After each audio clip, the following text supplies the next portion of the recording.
ದೇವರ ಪರಿಶುದ್ಧವಾದ ನಾಮಕ್ಕೆ ಸ್ತೋತ್ರವು. ದೇವರು ನಿನ್ನೆ ಇದ್ದ ಹಾಗೆ ಇವತ್ತಿರುವ ಹಾಗೆ ನಿತ್ಯ ನಡೆಯಾಗಿದ್ದಾನೆ. ಆಮೆನ್. ಹಲ್ಲೆಲೂಯಾ.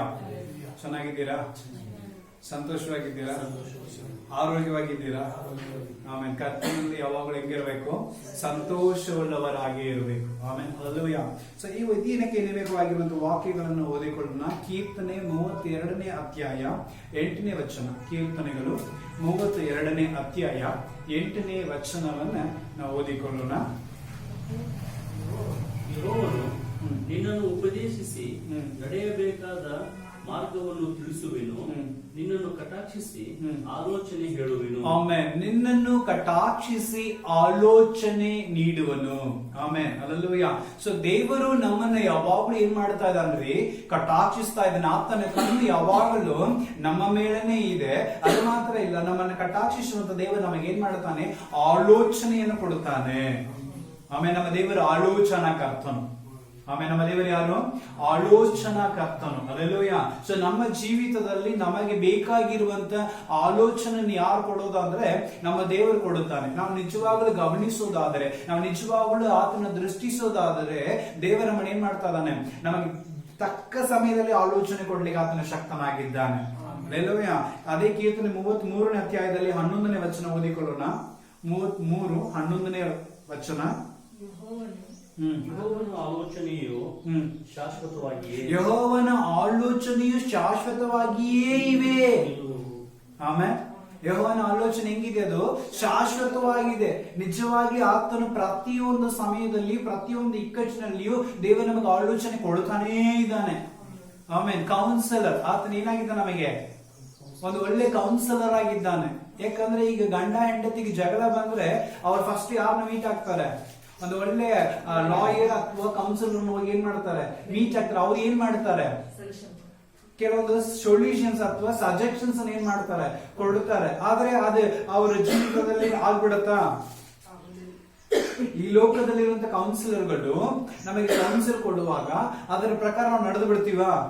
ಅದ್ರ ಪ್ರಕಾರ ಆಗ್ಬಿಡತ್ತಾ? ನಮ್ಮ ಮನಸ್ಸು ಬದಲಾಗ್ಬಿಡತ್ತಾ? ಸಾಧ್ಯನೇ ಇಲ್ಲ. ಆಮೇಲೆ ಹಲ್ಲೆಲೂಯಾ. ಆದ್ರೆ ನಮ್ಮ ದೇವರ ಕೊಡುವಂತ ಕೌನ್ಸಿಲ್ ಆಲೋಚನೆ ಅದು ಶಾಶ್ವತವಾಗಿದೆ.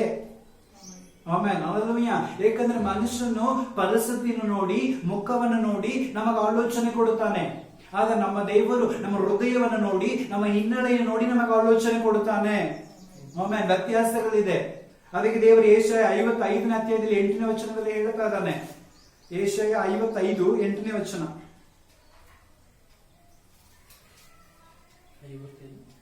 8ನೇ ವಚನ. ಯೆಹೋವನು ಹೀಗೆನ್ನುತ್ತಾನೆ, ನನ್ನ ಆಲೋಚನೆಗಳು ನಿಮ್ಮ ನಿಮ್ಮ ಆಲೋಚನೆಗಳು ಅಲ್ಲ, ನಿಮ್ಮ ಮಾರ್ಗಗಳು ನನ್ನ ಮಾರ್ಗಗಳು ಅಲ್ಲ. ಆಮೇನ್. ಅರ್ಥ ಆಯ್ತಲ್ಲ? ಸೊ ದೇವರ ಆಲೋಚನೆಗಳು ನಮ್ಮ ಆಲೋಚನೆಗಳಲ್ಲ. ಅದನ್ನ ಫಸ್ಟ್ ಆಫ್ ಆಲ್ ಕ್ಲಿಯರ್ ಆಗಿ ನಾವು ಅರ್ಥ ಮಾಡ್ಕೋಬೇಕು. ನಮ್ಮ ಆಲೋಚನೆಗೆ ಯಾವಾಗಲೂ ಕೆಟ್ಟದಾಗಿ ಇರುತ್ತೆ. ಅಥವಾ ನಮ್ಮ ಆಲೋಚನೆ ಯಾರಾದ್ರೂ ನಮ್ಗೆ ಕೊಡೋಕ್ ಬರ್ತಾರ, ಅವ್ರ ಆಲೋಚನೆ ಏನ್ ಮಾಡೋಂಗಿಲ್ಲ, ತಗೊಳ್ಳೋದಿಲ್ಲ. ಯಾಕಂದ್ರೆ ನಮಗೆ ಯೋಗ್ಯವಾದ ಆಲೋಚನೆಯನ್ನು ಯಾರು ಕೊಡ್ಲಿಕ್ಕೆ ಸಾಧ್ಯ ಇಲ್ಲ. ಅದಕ್ಕೆ ದೇವರು ಹೇಳ್ತಾರೆ, ನನ್ನ ಆಲೋಚನೆ ನಿಮ್ಮ ಆಲೋಚನೆ ಅಲ್ಲವೇ ಅಲ್ಲ. ಆಮೇಲೆ ನಮ್ಮ ಆಲೋಚನೆ ಎಲ್ಲ ದೇವರ ಆಲೋಚನೆ ಅಂತ ಯಾವಾಗಲೂ ನಾವ್ ಏನ್ ಮಾಡಬಾರ್ದು? ವಿಚಾರ ಮಾಡ್ಲೇಬಾರ್ದು. ಹಲ್ಲೆಲೂಯಾ. ಸೊ ದೇವರ ಆಲೋಚನೆ ಬೇರೆಯಾಗಿದೆ. ಅದಕ್ಕೆ ದೇವರು, ನಾನು ನಿನ್ನ ಕಟಾಕ್ಷಿಸಿ ನಿನ್ನ ಆಲೋಚನೆ ಹೇಳುತ್ತೇನೆ. ಕಟಾಕ್ಷಿಸೋದಂದ್ರೆ ಸುಮ್ಮನೆ ಕಟಾಕ್ಷಿಸಲ್ಲ. ಈ ಆಲ್ವೇಸ್ ವಾಚಿಂಗ್ ಅಸ್. ದೇವರು ಯಾವಾಗಲೂ ನಮ್ಮನ್ನ ಏನ್ ಮಾಡ್ತಾ ಇದ್ದಾನೆ? ನೋಡ್ತಾನೇ ಇದ್ದಾನೆ, ಕಟಾಕ್ಷಿಸ್ತಾನೇ ಇದ್ದಾನೆ. ಹಲ್ಲೆಲೂಯಾ. ಈಗಾಗಲೇ ಯಾಕಂದ್ರೆ ಸುಮಾರು ಶೋಗಳು ನಡೀತಾ ಇರುತ್ತೆ ಈ ಟಿವಿಗಳಲ್ಲಿ. ಈ ಬಿಗ್ ಬಾಸ್ ಅಂತೇಳಿ ಏನದ ಎಲ್ಲಾ ಕಡೆ ಕ್ಯಾಮರಾ ಇಟ್ಕೊಂಡ್ಬಿಟ್ಟಿರ್ತಾರೆ. ಕರೆಕ್ಟಾ? ಸೊ ಅವ್ರು ಎಲ್ಲಿ ಬಂದ್ರು ಏನ್ ಮಾತಾಡಿದ್ರು ಏನಾಗ್ಬಿಡುತ್ತ? ರೆಕಾರ್ಡ್ ಆಗ್ತಾನೆ ಇರ್ತಾವ. ಅದರಲ್ಲಿ ಕೆಲವೊಂದು ಗುಟ್ಟುಗಳು ಏನಾಗ್ಬಿಡುತ್ತೆ? ಹೊರಗೆ ಬಂದು ಬಿಡುತ್ತೆ. ಅದನ್ನ ಪಬ್ಲಿಸಿಟಿ ಮಾಡ್ತಾ ಇರ್ತಾರೆ. ಈ ಲೋಕದಲ್ಲಿ ನಡೆಯುವಂತ ಶೋಗಳದು. ಅಲ್ಲೂಯಾ. ಸೊ ಈ ಲೋಕದಲ್ಲಿ ಒಂದು ಮನೆಯಲ್ಲಿ ಅವ್ರನ್ನ ವಾಚ್ ಮಾಡ್ಲಿಕ್ಕೆ ಅಷ್ಟೆಲ್ಲಾ ಕ್ಯಾಮರಾಗಳು ಬೇಕಾಗಿದೆ, ಅವ್ರ ತಪ್ಪು ಕಂಡು ಹಿಡಿಲಿಕ್ಕೆ. ಆಮೇಲೆ ಅಲ್ಲೂಯಾ. ಆದ್ರೂ ಈಸಿಯಾಗಿ ಅವ್ರನ್ನ ಏನಾಗ್ಬಿಡುತ್ತಾರೆ? ಸಿಕ್ಕಾಕೊಂಡ್ಬಿಡುತ್ತಾರೆ. ಆದ್ರೆ ಎಲ್ಲವೂ ಏನ್ ಮಾಡೋಗಿಲ್ಲ, ಹೊರಗೆ ತೋರಿಸೋಂಗಿಲ್ಲ ಅವರು. ಯಾಕಂದ್ರೆ 24 ಗಂಟೆ ಶೋನ 1 ತಾಸು ಮಾಡಿ ಮುಗಿಸ್ಬಿಡ್ತಾರೆ ಅಲ್ಲಿ. ಆಮೇಲೆ ಅಲ್ಲೂಯಾ. ಆದ್ರೆ ಆ 24 ಗಂಟೆಗಳು ದೇವರ ಕಣ್ಣುಗಳು ನಮ್ಮನ್ನ ವಾಚ್ ಮಾಡ್ತಾನೇ ಇದೆ. ಹಲ್ಲೆಲೂಯಾ. ಸೊ ಅವಾಗ ಬಿಗ್ ಬಾಸ್ ಶೋ ಕೂಡ ನಾನು ಅವಾಗ ಫೇಸ್ಬುಕ್ ನಲ್ಲಿ ಬರ್ತಾ ಇರ್ತೀನಿ, ನೋಡ್ತಾ ಇರ್ತೀನಿ. ಅದರಲ್ಲಿ ಬಿಗ್ ಬಾಸ್ ಏನ್ ಮಾಡ್ತಾನೆ? ಅವಾಗ ಬಂದು ಇನ್ಸ್ಟ್ರಕ್ಷನ್ಸ್ ಕೊಡ್ತಾ ಇರ್ತಾನೆ. ತಪ್ಪುಗಳು ಏನಾಯ್ತಂದ್ರೆ ಕರೆದು ಮಾತಾಡ್ತಾನೆ. ಕೆಲವೊಂದು ಮೈಕ್ ಹಾಕೊಳ್ಳೇಬೇಕಲ್ಲಿ. ಮೈಕ್ ಹಾಕೋದು ಅಡ್ಡಾಡ್ಬಾರ್ದು, ಅಲ್ಲಿ ಒಂದು ಮೈಕ್ ಹಾಕೊಂಡಿರ್ತಾರೆ. ಸೊ ಅವಾಗ ಬಂದೆ ಬಿಗ್ ಬಾಸ್ ನೀವೇನ್ ಮಾಡ್ಲಿಲ್ಲ, ಮೈಕ್ ಹಾಕೊಂಡಿಲ್ಲ, ಮೈಕ್ ಹಾಕೊಂಡ್ ಬರ್ರಿ ಅಂತ ಇನ್ಸ್ಟ್ರಕ್ಷನ್ ಕೊಡ್ತಾರೆ. ಅವಾಗ ಅವ್ರು ಓಡಿ ಏನ್ ಮಾಡ್ತಾರೆ, ಮೈಕ್ ಹಾಕೊಂಡ್ ಬರ್ತಾರೆ. ಸೊ ಆ ಒಂದು ಮನೆ ಒಳಗ ಆ ಒಂದು ವ್ಯಕ್ತಿಗಳನ್ನ ಹೆಚ್ಚಂದ್ರೆ ಒಂದು 10-15 ವ್ಯಕ್ತಿಗಳು ಇರ್ಬೋದು, ಅವನ್ನ ಕಂಟ್ರೋಲ್ ಮಾಡ್ಲಿಕ್ಕಲ್ಲ ಅಷ್ಟೆಲ್ಲ ಕ್ಯಾಮೆರಾ ಒಳಗಿಟ್ಟು ವಾಚ್ ಮಾಡಿ ಅವ್ರಿಗೆ ಇನ್ಸ್ಟ್ರಕ್ಷನ್ಸ್ ಕೊಡಬೇಕಾಗಿದೆ. ಆಮೇಲೆ ನಾವು ಈ ಜೀವಿತದಲ್ಲಿ ಎಷ್ಟೆಲ್ಲ ಅಡ್ಡಾಡ್ತೀವಿ, ಎಲ್ಲೆಲ್ಲ ಹೋಗ್ತೀವಿ, ಏನೇನೆಲ್ಲ ಮಾಡ್ತೀವಿ, ಎಲ್ಲಾ ಕಡೆ ಕ್ಯಾಮೆರಾ ಇಟ್ಕೊಂಡು ನಮ್ಮನ್ನ ವಾಚ್ ಮಾಡ್ಲಿಕ್ಕೆ ಆಗತ್ತಾ? ಆದ್ರೆ ಇದೆ ನಮ್ಮ ಬಿಗ್ ಬಾಸ್ ಯಾರಲ್ಲ, ನಮ್ಮ ದೇವರು. ಆಮೇಲೆ ನಮ್ಮ ದೊಡ್ಡ ಬಾಸ್ ಯಾರು? ದೇವರು. ಅವ್ರು ನಮ್ಮನ್ನ ಯಾವಾಗ್ಲೂ ಏನ್ ಮಾಡ್ತಾ ಇರ್ತಾರೆ, ವಾಚ್ ಮಾಡ್ತಾನೇ ಇರ್ತಾರೆ. ನಮಗೆ ಏನ್ ಬೇಕು, ನಮಗೆ ಯಾವಾಗ ಏನ್ ಬೇಕಾಗಿದೆ, ಯಾವಾಗ ಅವಶ್ಯಕತೆ, ಯಾವಾಗ ನಮ್ಮನ್ನು ಸರಿಪಡಿಸಬೇಕು, ಯಾವಾಗ ನಮ್ಮನ್ನು ಸಂತೋಷವಾಗಿಡ್ಬೇಕು, ಪ್ರತಿಯೊಂದು ವಿಷಯದಲ್ಲಿ ದೇವರು ನಮಗೆ ಏನ್ ಮಾಡ್ತಾ ಇರ್ತಾನೆ, ಆಲೋಚನೆ ಕೊಡ್ತಾನೇ ಇರ್ತಾನೆ. ಆಮೇಲೆ ಅದೆಲ್ಲವೇ because he is a counsellor. ದೇವರು ಆಲೋಚನಾ ಕರ್ತನಾಗಿದ್ದಾನೆ. ಅದೆಲ್ಲವೇ ದೇವರ ಆಲೋಚನೆ ಅಪೇಕ್ಷಿಸುವವರಾಗಿರಬೇಕು. ನಮ್ಮ ಆಲೋಚನೆ ಯಾವಾಗಲೂ ಮುಂದೆ ತಗೊಂಡು ಹೋಗ್ಬಾರದು.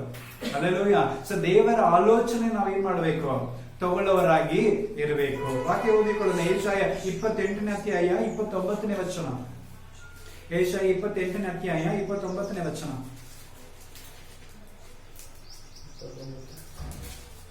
28ನೇ ಅಧ್ಯಾಯ 29ನೇ ವಚನ. ಈ ವಿವೇಕವು ಸಹ ಅತಿಶಯ ಲೋಚನವಾಪರವು. ಈ ವಿವೇಕವು ಸಹ ಅತಿಶಯ ಲೋಚಪರನವು ಸುಜ್ಞಾನ ಶ್ರೇಷ್ಠನೂ ಆಗಿರುವ ಸೇನಾಧೀಶ್ವರನಾದ ಯೆಹೋವನಿಂದಲೇ ಉಂಟಾಗುತ್ತದೆ. ಈ ಒಂದು ಆಲೋಚನೆ, ಈ ಒಂದು ಕ್ರಿಯೆ ಇಂಗ್ಲಿಷ್ ನಲ್ಲಿ ಓದಿಕೊಳ್ಳೋಣ. All this comes from the Lord Almighty. His plans is wonderful.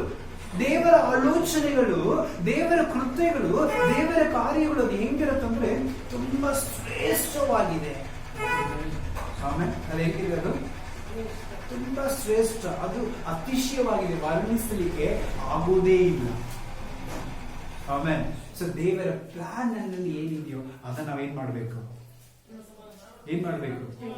ತಿಳಿದುಕೊಳ್ಳುವವರಾಗಿರಬೇಕು. So ದೇವರ ಪ್ಲಾನ್ ಅನ್ನು ಬಿಟ್ಟು ನಮಗೆ ಏನು ಇಲ್ಲ.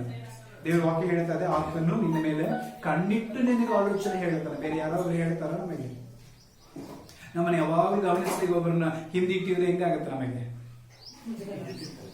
ಇರಿಟೇಟ್ ಆಗುತ್ತೆ. ಕರೆಕ್ಟಾ? ಯಾವಾಗಲೂ ಯಾಕಂದ್ರೆ ಫ್ರೀಯಾಗಿ ಏನು ಮಾಡ್ಲಿಕ್ಕೆ ಆಗೋದೇ ಇಲ್ಲ. ಇದು ನಮ್ಮ ಮೆಂಟಾಲಿಟಿ. ಕರೆಕ್ಟಾ? ಒಬ್ಬರು ನನ್ ಹಿಂದೆ ಬರ್ತಾ ಇದಾರಂದ್ರೆ ನನಗೆ ಇರಿಟೇಟ್ ಆಗ್ಬಿಡುತ್ತೆ. ಎಲ್ಲಿಂದ ಬರ್ತಾನಂತೀವಿ. ಆಮೇಲೆ ಅಲ್ಲೆಲ್ಲೂಯ, ಎಲ್ಲೂ ಹೋಗಿ ಬಿಡಂಗಿಲ್ಲ. ಆದ್ರೆ ನಾವು ಎಲ್ಲೇ ಹೋಗೋದನ್ನು ದೇವರು ನಮ್ಮನ್ನು ವಾಚ್ ಮಾಡ್ತಾನೆ ಇದ್ದಾನೆ. ಬಿಕಾಸ್ ನಾವು ಎಲ್ಲಿ ದಾರಿ ತಪ್ಪಿ ಹೋಗ್ಬಿಡಬಾರದು, ನಾವು ಎಲ್ಲಿ ಬಿದ್ದು ಹೋಗ್ಬಿಡಬಾರದು, ನಮಗೇನು ಗಂಡಾಂತರಗಳು ಅನಾಹುತಗಳು ಆಗ್ಬಿಡಬಾರದು ಅಂತ ಹೇಳಿ ದೇವರು ಯಾವಾಗ ನಮಗೆ ಏನ್ ಮಾಡ್ತಾ ಇರ್ತಾನೆ, ಆಲೋಚನೆ ಕೊಡ್ತಾನೇ ಇರ್ತಾನೆ. ಅಲ್ಲೆಲ್ಲೂಯ. ಹಂಗಾಗಿ ಆ ಕೌನ್ಸಿಲರ್ ಬೇಕು. ಅನೇಕ ವಿಷಯಗಳಲ್ಲಿ ದೇವರು ನಮಗೆ ಕೌನ್ಸಿಲರ್ ಆಗಿದ್ದಾನೆ, ಆಲೋಚನೆ ಕರ್ತನಾಗಿದ್ದಾನೆ. ಸೊ ಆ ಆಲೋಚನೆ ನಾವು ಎಷ್ಟು ಸಾಧ್ಯವಾಗುತ್ತೆ ಅಷ್ಟು ಮಟ್ಟಿಗೆ ನಾವೇನ್ ಮಾಡ್ಬೇಕು, ಕೇಳುವವರಾಗಿರ್ಬೇಕು. ಆಮೇಲೆ ಸೊ ದೇವರ ಆಲೋಚನೆ ಎಷ್ಟು ಮಟ್ಟಿಗೆ ನಾವು ಕೇಳ್ತೀವೋ ಅಷ್ಟು ಮಟ್ಟಿಗೆ ದೇವರು ನಮ್ಮನ್ನು ಏನ್ ಮಾಡ್ತಾನೆ, ಉನ್ನತವಾಗಿ ನಡೆಸ್ತಾನೆ. ಆಲೋಚನೆಗಳು 2 ವಿಧದಲ್ಲಿ ಇದೆ. ದೇವರು ಡೈರೆಕ್ಟ್ ಆಗಿ ಬಂದು ನಮಗೇನ್ ಮಾಡಕ್ ಆಗೋಂಗಿಲ್ಲ, ಆಲೋಚನೆ ಕೊಡ್ಲಿಕ್ಕೆ ಆಗೋಂಗಿಲ್ಲ. ಕೆಲವೊಂದು ಕೌನ್ಸಿಲರ್ಗಳನ್ನು ದೇವರು ನಮಗಾಗಿ ಕೊಟ್ಟಿರ್ತಾರೆ. ಆಮೇಲೆ ಅದು ಸೇವಕಗಳಾಗಿರ್ಬೋದು, ಪ್ರವಾದಿಗಳಾಗಿರ್ಬೋದು, ದೇವರ ವಾಕ್ಯಗಳಾಗಿರ್ಬೋದು, ಅಥವಾ ಪ್ರಾರ್ಥನೆ ರೂಪದಲ್ಲಿ ಯಾವುದೋ ಒಂದು ದರ್ಶನಗಳಾಗಿರ್ಬೋದು. ಸೊ ದೇವರು ಯಾವುದೋ ಒಂದು ವಿಧದಲ್ಲಿ ನಮಗೇನ್ ಮಾಡ್ತಾನೆ, ಖಂಡಿಸ್ತಾನೆ, ಎಚ್ಚರಿಸ್ತಾನೆ, ಆಲೋಚನೆ ಕೊಡ್ತಾ ಇರ್ತಾನೆ. ಹಲ್ಲೆಲೂಯಾ. ಸೊ ನಾವು ಕೊಡುವಂತ ಎಲ್ಲ ಆಲೋಚನೆ ದೇವರ ಕಡೆಯಿಂದ ಬರ್ತಾ ಇದೆ ಅಂತ ನಂಬಿ ಬಿಡಬಾರ್ದು. ಆಲೋಚನೆಗಳಲ್ಲಿ 2 ರೀತಿಯಾದ ಆಲೋಚನೆಗಳಿದೆ. ಒಂದು ಒಳ್ಳೆ ಆಲೋಚನೆಗಳು, ಇನ್ನೊಂದು ಕೆಟ್ಟ ಆಲೋಚನೆಗಳು. ಒಂದು ದೇವರ ಚಿತ್ತ ಅನುಸಾರವಾಗಿರುತ್ತೆ, ಒಂದು ದೇವರ ಚಿತ್ತವಿಲ್ಲದೆ ಇರುತ್ತೆ. ಆಮೇಲೆ ಹಲ್ಲೆಲೂಯಾ. ಸೊ ಆಲೋಚನೆ ನಾವು ಯೋಚನೆ ಮಾಡಿ ತಿಳಿದುಕೊಳ್ಳುವವರಾಗಿರ್ಬೇಕು. ಆಮೇಲೆ ಹಲ್ಲೆಲೂಯಾ. ಫಸ್ಟ್ ಕೆಟ್ಟ ಆಲೋಚನೆ ನೋಡ್ಕೊಂಡು ಬರೋಣ. ವಾಕ್ಯ ಓದಿಕೊಳ್ಳೋಣ. ಆದಿಕಾಂಡ 49ನೇ ಅಧ್ಯಾಯ 6ನೇ ವಚನ. ಆದಿಕಾಂಡ 49ನೇ ಅಧ್ಯಾಯ 6ನೇ ವಚನ. ನನ್ನ ಪ್ರಾಣವೇ, ಅವರ ಗುಪ್ತವಾದ ದುರಾಲೋಚನೆಗೆ ನೀನು ಒಳಪಡಬಾರದು. ಅವರು ಗುಪ್ತವಾದ ದುರಾಲೋಚನೆಗೆ ಒಳಪಡಬಾರದು.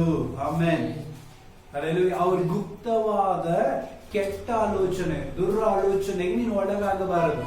ಆಮೇಲೆ ದೇವರು ಎಷ್ಟು ಚೆನ್ನಾಗಿ ವಾಕ್ಯ ಹೇಳ್ತಾ ಇದ್ದಾರೆ. ಏನದು, ನನ್ನ ಪ್ರಿಯನೇ, ನನ್ನ ಶ್ರೇಷ್ಠವೇ ಎಂಬುದಾಗಿ ದೇವರು ಹೇಳ್ತಾ ಇದ್ದಾನೆ. ಸೊ ನಾವೆಲ್ಲರೂ ಶ್ರೇಷ್ಠವಾದವರು. ನಾವೆಲ್ಲರೂ ಯಾರು? ತುಂಬಾ ಶ್ರೇಷ್ಠವಾದವರು. ಅದಕ್ಕೆ ದೇವರು ಹೇಳ್ತಾ ಇದ್ದಾನೆ, ನನ್ನ ಶ್ರೇಷ್ಠವೇ, ನೀವೇನ್ ಮಾಡ್ಬೇಡ್ರಿ, ಅವ್ರ ಗುಪ್ತವಾದ ಕೆಟ್ಟ ಆಲೋಚನೆಗೆ ಒಳಗಾಗ್ಬೇಡ್ರಿ. ಸೊ ಮನುಷ್ಯನ ಕೊಡುವಂತ ಎಲ್ಲ ಆಲೋಚನೆಯು ಒಳ್ಳೆ ಆಲೋಚನೆ ಅಂತ ನಾವು ತಗೊಳಕ್ ಬರೋಂಗಿಲ್ಲ. ಆಮೇಲೆ ಹೌದೂಯ. ಯಾಕಂದ್ರೆ ನಾವು ಕುಂತಿರ್ತೀವಿ, ಯಾವನೋ ಒಬ್ಬನು ಬರ್ತಾನೆ, ಏನೋ ಒಂದು ಹೇಳಿರ್ತಾನೆ, ಅದು ನಮಗೆ ಯೋಗ್ಯವಾಗಿ ಅನಿಸ್ಬಿಟ್ಟು ನಾವು ಮಾಡ್ಬಿಡ್ತೀವಿ. ಆಮೇಲೆ ಸಿಕ್ಕಾಕೊಂಡು ಒದ್ದಾಡ್ತಾ ಇರ್ತೀವಿ. ಎಲ್ಲ ಆಲೋಚನೆ ಏನ್ ಮಾಡಬಾರದು, ದೇವರು ಕೊಟ್ಟನಂತ ತಗೊಳ್ಳಿಕ್ ಬರೋಂಗಿಲ್ಲ. ಎಲ್ಲ ಆಲೋಚನೆ ದೇವರು ನಮಗೆ ಕೊಡೋದು ಇಲ್ಲ. ಅಲ್ಲೆಲ್ಲೂಯ್ಯ. ಸೊ ಆದ ಕಾರಣ ಆಲೋಚನೆ ಎಂತ ಆಲೋಚನೆ, ಕೆಲವೊಬ್ಬರು ನಮ್ಮನ್ನು ಬೆಳೆಸಬೇಕಂತ ಹೇಳಿ ನಮಗೆ ಹಿತಕರವಾಗಿಯೇ ತುಟ್ಟಿಯಲ್ಲಿ ಜೇನುತುಪ್ಪ ಇಟ್ಕೊಂಡೇ ಬಂದಿರ್ತಾರೆ. ಮಾತನಾಡಿ ಅಷ್ಟು ಸಿಹಿ ಇರುತ್ತೆ, ಅಷ್ಟು ಮರಳು ಬಿಡ್ಬೇಕು. ಅದ್ರ ಒಳಗೆ ಏನಿದೆ ಅಂತ ದೇವರಿಗೆ ಗೊತ್ತಿರುತ್ತೆ. ನಾವು ಇದನ್ನು ಗಮನಿಸ್ತಾ ಇರ್ತೀವಿ, ಬರೇ ಬಾಯಿ ಮಾತು. ವಾ, ಎಷ್ಟು ನನ್ನ ಮೇಲೆ ಕಾಳಜಿ ಮಾಡ್ತಾ ಇದಾರೆ, ಎಷ್ಟು ಪ್ರೀತಿ ಮಾಡ್ತಾ ಇದಾರೆ, ಅಯ್ಯೋ ಇಂಥವ್ರು ಸಿಗೋದು ನನಗೆ ಬೇಕು, ಎಷ್ಟು ಪುಣ್ಯ ಮಾಡಿದೀನಿ ನಾನು ಅಂತೇಳಿ ಅವ್ರ ಮಾತನ್ನು ಏನಾಗ್ಬಿಡ್ತೀವಿ, ನಾವು ಮರಳಾಗ್ಬಿಡ್ತೀವಿ. ಆದರೆ ಕೇಳೋದ್ರ ರೀತಿಯಲ್ಲಿ ಅಂತವ್ರು ನಮಗೆ ದುರಾಲೋಚನೆ ಕೊಟ್ಟು ಬಿಡ್ತಾರೆ. ನಮ್ಮ ಜೀವಿತವು ಹದಿಗೆಟ್ಟು ಹೋಗ್ಲಿಕ್ಕೆ ಅವರೇ ಕಾರಣ ಆಗ್ಬಿಟ್ಟಿರ್ತಾರೆ. ಅದಕ್ಕೆ ದೇವರು ಕ್ಲಿಯರ್ ಹೇಳಿ, ನನ್ನ ಶ್ರೇಷ್ಠವಾದವರೇ, ದಯವಿಟ್ಟು ಗುಪ್ತವಾದ ದುರಾಲೋಚನೆಗೆ ಒಳಗಾಗ್ಬೇಡ್ರಿ. ಆಮೇಲೆ ಇನ್ನೊಂದು ವಾಕ್ಯ ಓದಿಕೊಳ್ಳೋಣ. ನಂಬರ್ಸ್ ಅರಣ್ಯಕಾಂಡ 31ನೇ ಅಧ್ಯಾಯ 16ನೇ ವಚನ. ಅರಣ್ಯಕಾಂಡ 31ನೇ ಅಧ್ಯಾಯ 16ನೇ ವಚನ. ಪೆಗೋರದ ಬಾಳನ ಸಂಗತಿಯಲ್ಲಿ ಬಿಳಾಮನ ಆಲೋಚನೆಯನ್ನು ಅನುಸರಿಸಿ ಬಿಳಾಮನನ್ನು ಆಲೋಚನೆಯನ್ನು ಅನುಸರಿಸಿ ಇಸ್ರಾಯೇಲರನ್ನು ಯೆಹೋವನಿಗೆ ದ್ರೋಹಿಗಳನ್ನಾಗಿ ಮಾಡಿ, ಏನ್ ಮಾಡಿ? ದ್ರೋಹಿಗಳನ್ನಾಗಿ ಮಾಡಿ. ಆಮೇಲೆ ಎಂತ ದೊಡ್ಡ ತಪ್ಪು. ಬಿಳಾಮನನ್ನು ಯಾರು ಗೊತ್ತಾ? ಬಿಳಾಮನು ದೊಡ್ಡ ಒಂದು ಪ್ರವಾದಿ. ಬಿಳಾಮನ್ ಏನು ಹೇಳಿರ್ತಾನೆ ಅದು ಹಾಗೇ ಆಗತ್ತೆ. ಸೊ ಬಿಳಾಮನನ್ನು ದೇವರು ಇಟ್ಟಿರೋ ಉದ್ದೇಶ ಏನಂದ್ರೆ ಇಸ್ರಾಯೇಲ್ ಆಶೀರ್ವಾದ ಮಾಡಬೇಕು. ಆಮೇಲೆ ಬಿಳಾಮನನ್ನೇ ಕರ್ಕೊಂಡ್ ಬರ್ತಾನೆ. ಅಲ್ಲೆಲ್ಲೂಯ್ಯ. ಎದಕ್ಕೆ? ಇಸ್ರಾಯೇಲನ್ನು ಸೋಲಿಸೋದಕ್ಕಾಗಿ. ಕರೆಕ್ಟಾ? ಇಸ್ರಾಯೇಲರನ್ನ ಶಪಿಸೋದಕ್ಕಾಗಿ ಬಿಳಾಮನನ್ನ ಏನ್ ಮಾಡ್ತಾರೆ? ಕರ್ಕೊಂಡ್ ಬರ್ತಾರೆ, ರೊಕ್ಕ ಕೊಟ್ಟು ಕರ್ಕೊಂಡ್ ಬರ್ತಾರೆ. ಆಮೇಲೆ ಅಲ್ಲೆಲ್ಲೂಯ್ಯ. ಎದಕ್ಕೆ? ನೀನೇನ್ ಮಾಡ್ಬೇಕು? ಯಾಕಂದ್ರೆ ಅವ್ನ ಬಾಯಿ ಮಾತುಗಳನ್ನು ದೇವರು ಅಂಗೀಕರಿಸ್ತಾರೆ. ನೀನ ಇಸ್ರಾಯೇಲ್ನ ಶಪಿಸಬೇಕು. ಅವನೇನ್ ಹೇಳ್ತಾನೆ? ಇಪ್ಪ ದೇವರ ಚಿತ್ತ ಇಲ್ಲದೆ ನಾನು ಮಾಡಕ್ ಬರೋಂಗಿಲ್ಲ. ದೇವರು ಅವನ್ನ ಖಂಡಿಸ್ತಾರೆ, ನೀನು ಹೋಗ್ಬಾರ್ದು. ಮತ್ತೆ 2ನೇ ಸಲನು ಬಂದು ಕರೀತಾರೆ ಒತ್ತಾಯ ಮಾಡಿ. 2ನೇ ಸಲ ನೀವು ಹೋಗ್ಬಾರ್ದು. 3ನೇ ಸಲನು ಬಂದು ಏನ್ ಮಾಡ್ತಾರೆ? ಕರೀತಾರೆ. ಅಂದ್ರೆ 3 ಸಲ ನಾವು ಮಾಡೋ ತಪ್ಪೇನ್ ಗೊತ್ತಾ? ವೆಯ್ಟ್ ಮಾಡ್ರಿ, ವೆಯ್ಟ್ ಮಾಡ್ರಿ, ವೆಯ್ಟ್ ಮಾಡ್ರಿ. ಅಂದ್ರೆ ಲೋಕದ ಮನಸ್ಸು ಅವ್ರ ಜೊತೆ ಹೋಗ್ಬೇಕಂತ ಇದೆ, ಆತ್ಮಿಕವಾದ ಮನಸ್ಸು ಬೇಡ ಅಂತಿದೆ. ಆದ್ರೆ ಲೋಕದ ಮನಸ್ಸು ಪ್ರಕಾರ ಅವನ್ ಏನ್ ಮಾಡ್ತಾ ಇದ್ದಾನೆ? ಬಂದವರನ್ನ ಸ್ವಲ್ಪ ವೆಯ್ಟ್ ಮಾಡು, ದೇವರು ಏನ್ ಹೇಳ್ತಾರೆ ನೋಡೋಣ. ದೇವರಿಗೆ ಇಷ್ಟ ಇಲ್ಲ ಹೋಗ್ಬಿಡಂತ ಕಳಿಸ್ಲಿಲ್ಲ. ಅರ್ಥ ಆಯ್ತಲ್ಲ? ಯಾಕಂದ್ರೆ ಅಲ್ಲಿ ವಿಷಯ ಇಂಡೈರೆಕ್ಟ್ ಆಗಿ ನೋಡೋದಾದ್ರೆ ಅವನು ಒಳಗೊಳಗ ಇಷ್ಟೆಲ್ಲ ನನ್ನ ಮೇಲೆ ಬೆನ್ ಬಿದ್ದು ಕರೀಲಿಕ್ಕೆ ಬಂದಿದ್ದಾರೆ, ನನಗೋಸ್ಕರ ಬಂದಿದ್ದಾರೆ, ನನ್ನ ಮಾತುಗೋಸ್ಕರ ಬಂದಿದ್ದಾರೆ. ಸೊ ನಾನು ಏನ್ ಮಾಡ್ಬೇಕು? ಇವ್ರ ಜೊತೆ ಹೋಗ್ಬೇಕು. ನೀವು ವೆಯ್ಟ್ ಮಾಡ್ರಿ. ದೇವ್ರ ಏನ್ ಹೇಳ್ತಾರೆ ಕೇಳ್ಕೊಂಡ್ ಬರ್ತೀನಿ ಅಂತ ಹೋಗಿ ಪ್ರೇಯರ್ ಮಾಡ್ತೀನಿ. ದೇವ್ರು ಹೇಳ್ತಾರೆ ನೀವು ಹೋಗ್ಬೇಡ. ಬಂದು ಹೇಳ್ಬೇಕಿಲ್ಲ ನಾನು ಬರಕ್ ಆಗಲ್ಲ ಹೋಗ್ಬಿಡ್ರಪ್ಪ ಅಂತ. ಮತ್ತೆ ಇನ್ನೊಂದ್ಸಲ ಬರುವಾಗಲೂ ವೆಯ್ಟ್ ಮಾಡ್ರಿ, ದೇವ್ರ ಹತ್ರ ಕೇಳ್ತೀನಿ. 3ನೇ ಸಲನೂ ಬಂದು ಕೇಳುವಾಗ ವೆಯ್ಟ್ ಮಾಡ್ರಿ ಅಂತ ದೇವ್ರಿಗೆ ಸಿಟ್ಟು ಎದ್ದು ಹೋಗು. ಆದ್ರೆ ಹೋಗು, ಆದ್ರೆ ಅಲ್ಲಿ ಹೋಗಿ ಏನ್ ಮಾಡಬಾರ್ದು? ಅವರನ್ನು ಶಪಿಸಬಾರದು. ದೇವರ ಆಲೋಚನೆ. ಆಮೇಲೆ ಅಲ್ಲೆಲ್ಲೂಯ್ಯ. ಹೋಗ್ತಾ ಇದ್ದಾನೆ. ಆದ್ರೆ ಅವನು ಹೋಗುವಾಗ ಅವನ ಮನಸ್ಸಿನಲ್ಲಿರುವಂತ ಆಸೆ ಲೋಕದ ಆಸೆ. ಅವನು ಇಸ್ರಾಯೇಲ್ ಆಶೀರ್ವಾದ ಮಾಡಕ್ಕಾಗಿ ಹೋಗ್ತಾ ಇಲ್ಲ. ಅಲ್ಲಿ ಸಿಚುವೇಶನ್ ನೋಡಿ ನಾವು ಮಾತಾಡೋಣ ಅಂತ ಹೋಗ್ತಾ ಇದ್ದಾನೆ ಅಲ್ಲಿ. ಆಮೇಲೆ ಅರ್ಥ ಆಯ್ತಲ್ಲ? ಅವನ್ ಕತ್ತೆ ಮೇಲೆ, ಅವಾಗೆಲ್ಲ ಕತ್ತೆನೇ ಇತ್ತು, ಕತ್ತೆ ಗಾಡಿಯಲ್ಲಿ ಮೇಲೆ ಏರ್ಕೊಂಡು ಹೋಗ್ತಾ ಇದ್ದ. ಸೊ ಹೋಗ್ತಾ ಇರುವಾಗ ದೇವದೂತನ ಎದುರಿಗೆ ನಿಂತಿದ್ದಾನೆ. ಅವಾಗ ಕತ್ತೆ ಏನಾಗತ್ತೆ? ಸರಿದು ಮುಂದೆ ಹೋಗುತ್ತೆ. ದೇವದೂತನ ಖಡ್ಗ ಇಟ್ಕೊಂಡು ನಿಂತಿದ್ದಾನೆ. ಕತ್ತೆ ಏನಾಗುತ್ತೆ? ಸರಿದು ಓಡೋಗ್ತಾ ಇದೆ. ಇನ್ನೊಂದ್ ಕಡೆ 3 ಕಡೆನೂ ಹಂಗೆ. 3ನೇ ಸಲ ಏನಾಗ್ಬಿಡುತ್ತೆ? ಕತ್ತೆ ದಾರಿ ತಪ್ಪಿ ಯಾವ್ದೊಂದು ಹೊಡದಲ್ಲಿ ಹೋಗಿ ಬಿದ್ದು ಎಲ್ಲ ಹೋಗಿ ಅಡ್ಡ ಸೇರ್ಕೊಂಡ್ಬಿಡುತ್ತೆ. ಅವಾಗ ಕತ್ತೆನ ಹೊಡಿ ಹೊಡಿ ಹೊಡಿ ಹೊಡಿ ಹೊಡಿತಾನೆ. ಯಾರು? ಬಿಳಾಮ. ಆಮೇಲೆ ಅವಾಗ ಕತ್ತೆ ಬಾಯಿಗಳನ್ನು ದೇವರು ತೆರೀತಾರೆ. ಕತ್ತೆ ಮಾತಾಡತ್ತಲ್ಲಿ. ಯಜಮಾನ, ಇಷ್ಟು ವರ್ಷ ಆಯ್ತು ನಿನ್ ಜೊತೆಗಿದ್ದು, ಒಂದಿನ ನಾನು ಹಿಂಗ್ ಮಾಡಿನ? ನಾನು ಮುಂದೆ ಕಡಗ ಇಟ್ಕೊಂಡು ದೇವದೂತ ನಿಂತಿರುವಾಗ ನಾನು ಹೆಂಗೆ ಮುಂದೆ ಹೋಗ್ಲಿ ಅಂತ ಹೇಳಿ ಕತ್ತೆ ಮಾತಾಡ್ತಾ ಇದೆ. ಅವಾಗ ಅವನ ಕಣ್ಣಿಗೆ ದೇವದೂತರು ಕಾಣ್ತಾ ಇದ್ರು. ಅಲ್ಲಿ ತನಕ ಮಬ್ಬಾಗಿತ್ತು ಅವನ ಕಣ್ಣು. ಬೇರೆ ಅವನ ಮನಸ್ಸಿನಲ್ಲಿ ಬೇರೆ ಇಸ್ರಾಯೇಲ್ನ ಶಪಿಸ್ಬೇಕು, ಇವ್ರ ಹತ್ರ ಏನೋ ತಗೋಬೇಕು, ಇದೇ ಆಲೋಚನೆ ಇತ್ತು. ದೇವದೂತರು ಕಾಣ್ತಾ ಇಲ್ಲ, ದೇವರ ಭಯ ಇಲ್ಲ, ದೇವರ ಆಲೋಚನೆಯಲ್ಲಿ ಇಲ್ಲ. ಆಮೇಲೆ ಅದೊಂದು ಅವನಲ್ಲಿ ಇರೋದೆಲ್ಲ ದುರಾಲೋಚನೆ ತುಂಬಿಕೊಂಡಿತ್ತು.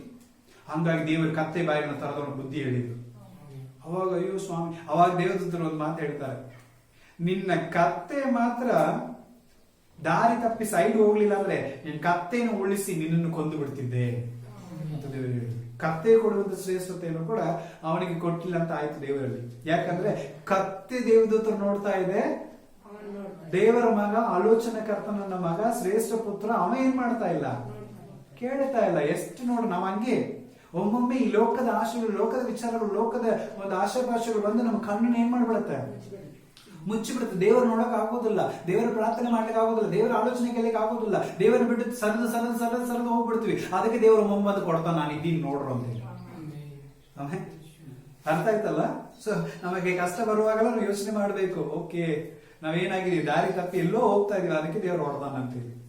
ಅದೆಲ್ಲ ಮತ್ತೆ ನಮ್ಮನ್ನು ಸರಿಪಡಿಸಿಕೊಳ್ಳಲಿಕ್ಕೆ ಅದಕ್ಕೆ ದೇವರು ನಮ್ಮ ಆಲೋಚನೆ ಕರ್ತನು ಅಂತ ಹೇಳುದು. ನಮ್ಮನ್ನು ಯಾವಾಗ ಕಟಾಕ್ಷಿಸ್ತಾ ಇದ್ದಾನೆ, ಅವನ ಹೃದಯ ಏನಿದೆ ದೇವರು ಬಿಲಾಮನ ವಿಷಯದಲ್ಲಿ ಕಟಾಕ್ಷಿಸ್ತಾ ಇದ್ರು. ಹಂಗಾಗಿ ಅವನು ಹೋಗಿ ಏನ್ ಮಾಡಿದ, ಅವನು ಎಲ್ಲಿ ನಿಲ್ಲಿಸಿದ್ರು ಇಸ್ರಾಯೇಲ್ ಏನ್ ಮಾಡ್ತಾನೆ ಇದ್ದ, ಅವನು ಆಶೀರ್ವಾದ ಮಾಡ್ತಾನೆ ಇದ್ದ. ಆದ್ರೆ ಅವನಲ್ಲಿರುವಂತ ದುರಾಲೋಚನೆ ಇಸ್ರಾಯೇಲ್ ದೇವರ ವಿರೋಧವಾಗಿ ಪಾಪ ಮಾಡ್ಲಿಕ್ಕೆ ಅನುಕೂಲ ಮಾಡ್ಬಿಡ್ತು. ಆಮೇಲೆ ಅದೆಲ್ಲ ಇಸ್ರಾಯೇಲ್ ಜಯ ಬಂದ್ಬಿಡ್ತು. ಆದ್ರೆ ಇಸ್ರಾಯೇಲ್ನ ಸೋಲಿಸ್ಲಿಕ್ಕೆ ಅವನು ದುರಾಲೋಚನೆ ಕೊಟ್ಟು ಹೋಗ್ತಾನೆ. ಏನ್ ಮಾಡು ನೀನು, ವ್ಯಭಿಚಾರ ದೇವರಿಗೆ ಇಷ್ಟ ಇಲ್ಲ, ಜಾರತನ ದೇವರಿಗೆ ಇಷ್ಟ ಇಲ್ಲ, ಹೇಗಾದ್ರೂ ಮಾಡಿ ಏನ್ ಮಾಡ್ಬಿಡು, ಅವ್ರನ್ನ ತಪ್ಪು ಕೆಲಸ ಮಾಡ್ಲಿಕ್ಕೆ ಹಚ್ಚಿಬಿಡು, ಆಟೋಮೆಟಿಕ್ ಅವ್ರು ಬಿದ್ದು ಹೋಗ್ಬಿಡ್ತಾರೆ, ದೇವರು ಅವ್ರನ್ನ ಬಿಟ್ಟು ದೂರ ಹೋಗ್ಬಿಡ್ತಾರೆ ಅಂತೇಳಿ ಕೆಟ್ಟ ಆಲೋಚನೆ ಏನ್ ಮಾಡ್ತಾನೆ, ಬಿಲಾಮನ ಹೇಳಿ ಹೋಗ್ಬಿಡ್ತಾನೆ. ಆಮೇಲೆ ಇದನ್ನ ಕೇಳಿ ಜನ ಏನ್ ಮಾಡಿದ್ರು, ಅವ್ರನ್ನ ತಪ್ಪು ದಾರಿಗೆ ಎಳಿಲಿಕ್ಕೆ ಮಾಡಿ ತಪ್ಪು ಮಾಡಿಸಿ ದೇವರ ವಿರೋಧ ದ್ರೋಹಿಗಳಾಗ್ಬಿಡ್ತಾರೆ. ಆಮೇಲೆ ಅರ್ಥ ಆಯ್ತಲ್ಲ ಪ್ರಿಯರೇ, ದೇವರ ಮಗನಾಗಿರ್ಬೋದು, ಆದ್ರೆ ಆಲೋಚನೆ ದೇವರದ ಅಂತ ನಾವು ಯೋಚನೆ ಮಾಡಬೇಕು. ಆಮೇಲೆ ಯಾಕಂದ್ರೆ ನಿಜವಾದ ಆಲೋಚನೆ ನಮ್ಮ ದೇವರು ನಮಗೆ ಕೊಡ್ತಾನೆ. ಆದ್ರೆ ನಾವು ಎಲ್ಲ ಮನುಷ್ಯನ ಕಡೆ ಬರುವಂತ ಎಲ್ಲ ಆಲೋಚನೆಗಳಿಗೂ ಸ್ವಲ್ಪ ಯೋಚನೆ ಮಾಡಿ ದೇವರ ಹತ್ರನೇ ಪರ್ಮಿಷನ್ ತಗೋಬೇಕು ನಾವು. ಆಮೇಲೆ ದುರಾಲೋಚನೆಗಳು ಬರುತ್ತೆ ನಮ್ಮನ್ನು ಬೆಳೆಸಲಿಕ್ಕೆ, ನಮ್ಮನ್ನು ಸೋಲಿಸಲಿಕ್ಕೆ, ನಮ್ಮ ದೇವರ ಬಿಟ್ಟು ದೂರ ಹೋಗ್ಲಿಕ್ಕೆ, ಮತ್ತೆ ವಾಕ್ಯವನ್ನು ಓದದೇ ಆಗಲಿಕ್ಕೆ, ಪ್ರಾರ್ಥನೆ ಮಾಡದೇ ಹೋಗ್ಲಿಕ್ಕೆ ಅನೇಕ ದುರಾಲೋಚನೆ ಬರ್ತಾನೆ ಇರುತ್ತೆ. ಆದ್ರೆ ನಾವು ನಿಜವಾದ ಆಲೋಚನೆ ದೇವರ ಹತ್ರ ಕೇಳುವರಾಗಿರಬೇಕು. ಆಮೇಲೆ ಇನ್ನೊಂದು ಕೀರ್ತನೆ 1ನೇ ಅಧ್ಯಾಯದಲ್ಲಿ 1ನೇ ವಚನವನ್ನು ಓದಿಕೊಳ್ಳೋಣ. ಎಲ್ಲರಿಗೂ ಗೊತ್ತಿರುವಂತ ವಚನ, ಕೀರ್ತನೆ 1:1. ಯಾವ ದುಷ್ಟನ ಆಲೋಚನೆಯಂತೆ ನಡೆಯದೆ. ಸಾಕು. ಆಮೇಲೆ ದುಷ್ಟನ ಆಲೋಚನೆಯಂತೆ ನಡೆಯದೆ. ಯಾಕಂದ್ರೆ ದೇವರು ಅನೇಕ ವಿಧದಲ್ಲಿ ನಮ್ಮನ್ನು ಸರಿಸಲಿಕ್ಕೆ ಯಾರು ಬರ್ತಾರ, ದುಷ್ಟನು ಬರ್ತಾನೆ. ಅದಕ್ಕೆ ದುಷ್ಟರ ಆಲೋಚನೆ ಅಂತ ಏನ್ ಮಾಡಬಾರದು, ನೀನು ನಡೆಯಬಾರದು. ಆಮೇಲೆ ಆಲೋಚನೆ ಕೊಡ್ಲಿಕ್ಕೆ 108 ಮಂದಿ ಬರ್ತಾರೆ. ಆದ್ರೆ ಎಲ್ಲ ಆಲೋಚನೆ ನಮ್ಮ ಹಿತಕ್ಕೋಸ್ಕರ ಇರೋಗಿಲ್ಲ, ಅವ್ರ ಹಿತಕ್ಕೋಸ್ಕರ ಆಲೋಚನೆ ಹೇಳಿರ್ತಾರೆ. ಅರ್ಥ ಆಯ್ತಲ್ಲ? ಯೋಚನೆ ಮಾಡ್ತಾರೆ, ಇವರಿಬ್ರು ಇಷ್ಟು ಚೆನ್ನಾಗಿದಾರಲ್ಲ, ಇವರಿಬ್ರು ಚೆನ್ನಾಗಿರೋದು ನನಗೆ ಸರಿ ಕಾಣ್ತಾ ಇಲ್ಲ, ಇದಕ್ಕೊಂದು ಗತಿ ತೋರಿಸ್ಬೇಕು ಅಂತ ಹೇಳಿ ಇಬ್ಬರನ್ನು ಸರಿಸ್ಲಿಕ್ಕೆ ದುರಾಲೋಚನೆ ಏನ್ ಮಾಡೋದು, ತಗೊಂಡೋಗಿ ಕೊಡೋದು. ಆಮೇಲೆ ಅಲ್ಲೂಯ ನೀನೇ ನಿನ್ ಗಂಡನ ಮೆಚ್ಕೋಬೇಕು, ಅವ ಹೆಂಗೆಲ್ಲ ಮಾಡ್ತಾವ ನನಗೆ ಗೊತ್ತಲ್ಲ, ಯಾರು ಗೊತ್ತಪ್ಪ, ನನಗೆ ಯಾಕೆ ಬೇಕು. ಆಮೇಲೆ ಅವ್ರ ಮಾತ್ರಲ್ಲೇ ನಾನ್ ನಿನ್ ಒಳ್ಳೇದು ಹೇಳ್ತಾ ಇದ್ದೀನಿ, ಸ್ವಲ್ಪ ಸುಧಾರಣವಾಗಿ ಹುಷಾರಾಗಿದ್ದು ಹೋಗ್ಬಿಡವ ಮತ್ತು ನೋಡವ. ಈಗೀಗೆ ಏನಿರೋಗಿಲ್ಲ, ಅಲ್ಲಿ ತನಕ ಎಲ್ಲ ಚೆನ್ನಾಗಿರತ್ತೆ. ಆದ್ರೆ ಆ ಒಂದು ದುರಾಲೋಚನೆ ಬಂದ ತಕ್ಷಣ ಅವಾಗಿದ್ದು ಅವ್ರು ನೋಡುವಂತ ದೃಷ್ಟಿನೇ ಬೇರೆವಾಗಿರುತ್ತೆ. ಆಮೇಲೆ ಅಲ್ಲೂಯ ದೃಷ್ಟಿ ಹೆಂಗಿರುತ್ತೆ, ಗಂಡ ನೋಡುವಾಗಲ್ಲ ಆಕೆ ಹೇಳಿದೆ ನನಗೆ ಬರುತ್ತೆ, ಚೆಕ್ ಮಾಡಿ ನೋಡೋಣ, ಬೇಕಂದ್ ನೋಡವ ಏನಾಗತ್ತೆ, ನಿನ್ ಗಂಡ ಯಾವಾಗ ಇಷ್ಟು ಗಂಟೆಗೆ ಬರ್ತಾನಲ್ಲ ಗೊತ್ತು ನನಗೆ. ಆಮೇಲೆ ನಾವು ಅಬ್ಸರ್ವ್ ಮಾಡ್ತೀವಿ, ಅಲ್ಲಿಂದಲೇ ಅಬ್ಸರ್ವ್ ಮಾಡಿರೋಕಿಲ್ಲ. ಆದ್ರೆ ದುರಾಲೋಚನೆ ಯಾವಾಗ ಬರುತ್ತೋ ಅವಾಗಿಂದ ನಮ್ಮ ಮನಸ್ಸು ಆ ಟೈಮ್ ನೋಡ್ತಾ ಇರುತ್ತೆ. ಆಮೇಲೆ ಗೊತ್ತಿತ್ತು ನನಗೆ, ಅವಾಗ್ಲೂ ಒಬ್ರು ಹೇಳಿದ್ರು, ನಾನ್ ನಂಬಲಿಲ್ಲ. ಇದು ಯಾವಾಗ ದೊಡ್ಡ ಜಗಳ ಬರುವಾಗ ಹೇಳೋದು. ಆಮೇಲೆ ಅಲ್ಲೂ ಅದೇ ಪ್ರಕಾರ ಎದ್ದಿದ್ದಂಗೆ, ನೀನ್ ಯಾಕೆ ಮೆಚ್ಕೋಬೇಕು, ಆಕೆ ಒಳಗೊಳಗೆ ದೊಡ್ಡ ವ್ಯಸ ಬೇರೆ, ಯಾವಾಗ ನಿಂಗೆ ನಿನ್ ಬಗ್ಗೆ ವಿಚಾರ ಮಾಡ್ತಾಳೆ, ನಿನ್ ಮೇಲೆ ಪ್ರೀತಿನೇ ಇಲ್ಲ ಅಂತ ಹೇಳಿ ಇವನ ಹತ್ರ ಹೋಗಿ ಏನ್ ಮಾಡೋದು, ಪ್ರೀತಿಂಗ್ ಇಡೋದು. ಅದೇ ಪ್ರಕಾರ ಯಾವಾಗಲೂ ತಿಂಡಿ ತಗೊಂಡ್ಬಂದ್ರೆ ಹಂಗೆ ಇಟ್ಟಿರ್ತಾಳೆ. ಆದ್ರೆ ಆ ಆಲೋಚನೆ ಬಂದ ಮೇಲೆ ಗೊತ್ತಾಗತ್ತೆ, ಹೌದು ನೋಡು, ತಿಂಡಿ ತಗೊಂಡು ಕೈ ನೋಡಿ ಕೊಟ್ಟಿಲ್ಲ ಅಲ್ಲೇ ಇಟ್ಟು ಹೋಗ್ತಾಳೆ ನೋಡು, ಗೊತ್ತಾಯ್ತು ಬಿಡು, ಈ ಪ್ರೀತಿ ಇಷ್ಟೇ ಇತ್ತು, ಅವಾಗ ವಿಚಾರ ಬರುತ್ತೆ, ಅಲ್ಲಿ ತನಕ ವಿಚಾರ ಇರಂಗಿಲ್ಲ. ಆಮೇಲೆ ಅರ್ಥ ಆಯ್ತಲ್ಲ. ಸೊ ಈ ಲೋಕದಲ್ಲಿ ಬರುವಂತ ಆಲೋಚನೆಗಳ ಪ್ರಕಾರ ನಮ್ಮ ಜೀವಿತದಲ್ಲಿ ಬಿರುಕುಗಳು ಬರೋದು ಪ್ರಿಯರೇ. ಆಮೇಲೆ ಅಲ್ಲೆಲ್ಲ ಆಲೋಚನೆಗಳು ದೇವರ ಕಡೆಯಿಂದ ಬಂದ್ರೆ ಅದು ಒಂದಾಗೋದು, ಲೋಕದ ಕಡೆಯಿಂದ ಬಂದ್ರೆ ಅದು ದೂರ ಆಗೋದಕ್ಕೆ ಬರ್ತಾ ಇದೆ. ದೇವರು ಕೂಡಿಸಿದನ್ನ ಮನುಷ್ಯನಾಗಲಿಸಲ್ಲ.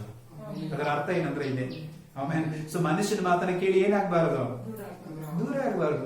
ದೇವರ ಆಲೋಚನೆ ಕರ್ತನಾಗಿ ಏನಿದ್ರು ದೇವರ ಸಮ್ಮುಖದಲ್ಲಿ ಸರಿಪಡಿಸಿಕೊಳ್ಬೇಕು. ಅದಕ್ಕೆ ದೇವರು ನಮಗೆ ದೊಡ್ಡ ಕೌನ್ಸಿಲರ್ ಆಗಿದ್ದಾನೆ, ಆಲೋಚನೆ ಕರ್ತನಾಗಿದ್ದಾನೆ. ಅದಕ್ಕೆ ದುಷ್ಟರ ಆಲೋಚನೆ ಅಂತ ನಾವೇನ್ ಮಾಡಬಾರದು. ಯಾಕಂದ್ರೆ ಅವ್ರ ಮಾತನಾಡಿ ಚೆನ್ನಾಗಿರತ್ತೆ, ಒಳಗೊಳಗೆ ಏನ್ ಇಟ್ಕೊಂಡು ಬರ್ತಾರೆ ಅವ್ರಿಗೆ ಗೊತ್ತು.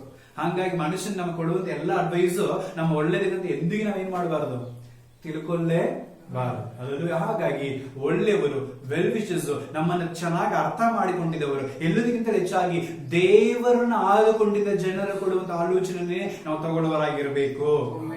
ಆಮೇಲೆ ಅಣ್ಣೀರು ಕೊಡುವಂತ ಆಲೋಚನೆ ಎಂದಿಗೂ ನಾವು ತಗೋಬಾರದು. ಆಮೇಲೆ ಅವ್ರು ತಮ್ಮ ಸ್ವಾರ್ಥಕ್ಕೋಸ್ಕರ, ತಮ್ಮ ಸೆಲ್ಫಿಶ್ಗೋಸ್ಕರ, ತಮ್ಮ ಒಂದು ಇಚ್ಛೆಗೆ ಮೇರೆಗೆ ಅವ್ರು ಏನ್ ಮಾಡ್ತಾರೆ, ಆಲೋಚನೆ ಕೊಡ್ತಾ ಇರ್ತಾರೆ. ಅದು ನಿಜವಾದ ಆಲೋಚನೆ ದೇವರ ಸಮ್ಮುಖದಿಂದ ನಮಗೆ ಬರ್ತಾ ಇರುತ್ತೆ. ಆಮೇಲೆ ಯಾಕೆ ಒಳ್ಳೆ ಆಲೋಚನೆಗಳು. ಎಕ್ಸೋಡಸ್ ಅಂದ್ರೆ ವಿಮೋಚನೆ ಕಾಂಡ 18ನೇ ಅಧ್ಯಾಯ 19ನೇ ವಚನ. ವಿಮೋಚನೆ ಕಾಂಡ 18ನೇ ಅಧ್ಯಾಯ 19ನೇ ವಚನ. ನನ್ನ ಮಾತನ್ನು ಕೇಳು. ಇದು ಮೋಶೆಯ ಮಾವ ಮೋಶೆ ಹೇಳುವಂತ ಮಾತು, ನನ್ನ ಮಾತನ್ನ ಕೇಳು, ನಾನು ನಿನಗೆ ಒಂದು ಆಲೋಚನೆಯನ್ನು ಹೇಳುತ್ತೇನೆ, ಮತ್ತು ದೇವರು ನಿನ್ನ ಸಂಗಡ ಇರಲಿ. ದೇವರು ನಿನ್ನ ಸಂಗಡ ಇರಲಿ. ಅರ್ಥ ಆಯ್ತಲ್ರಿ?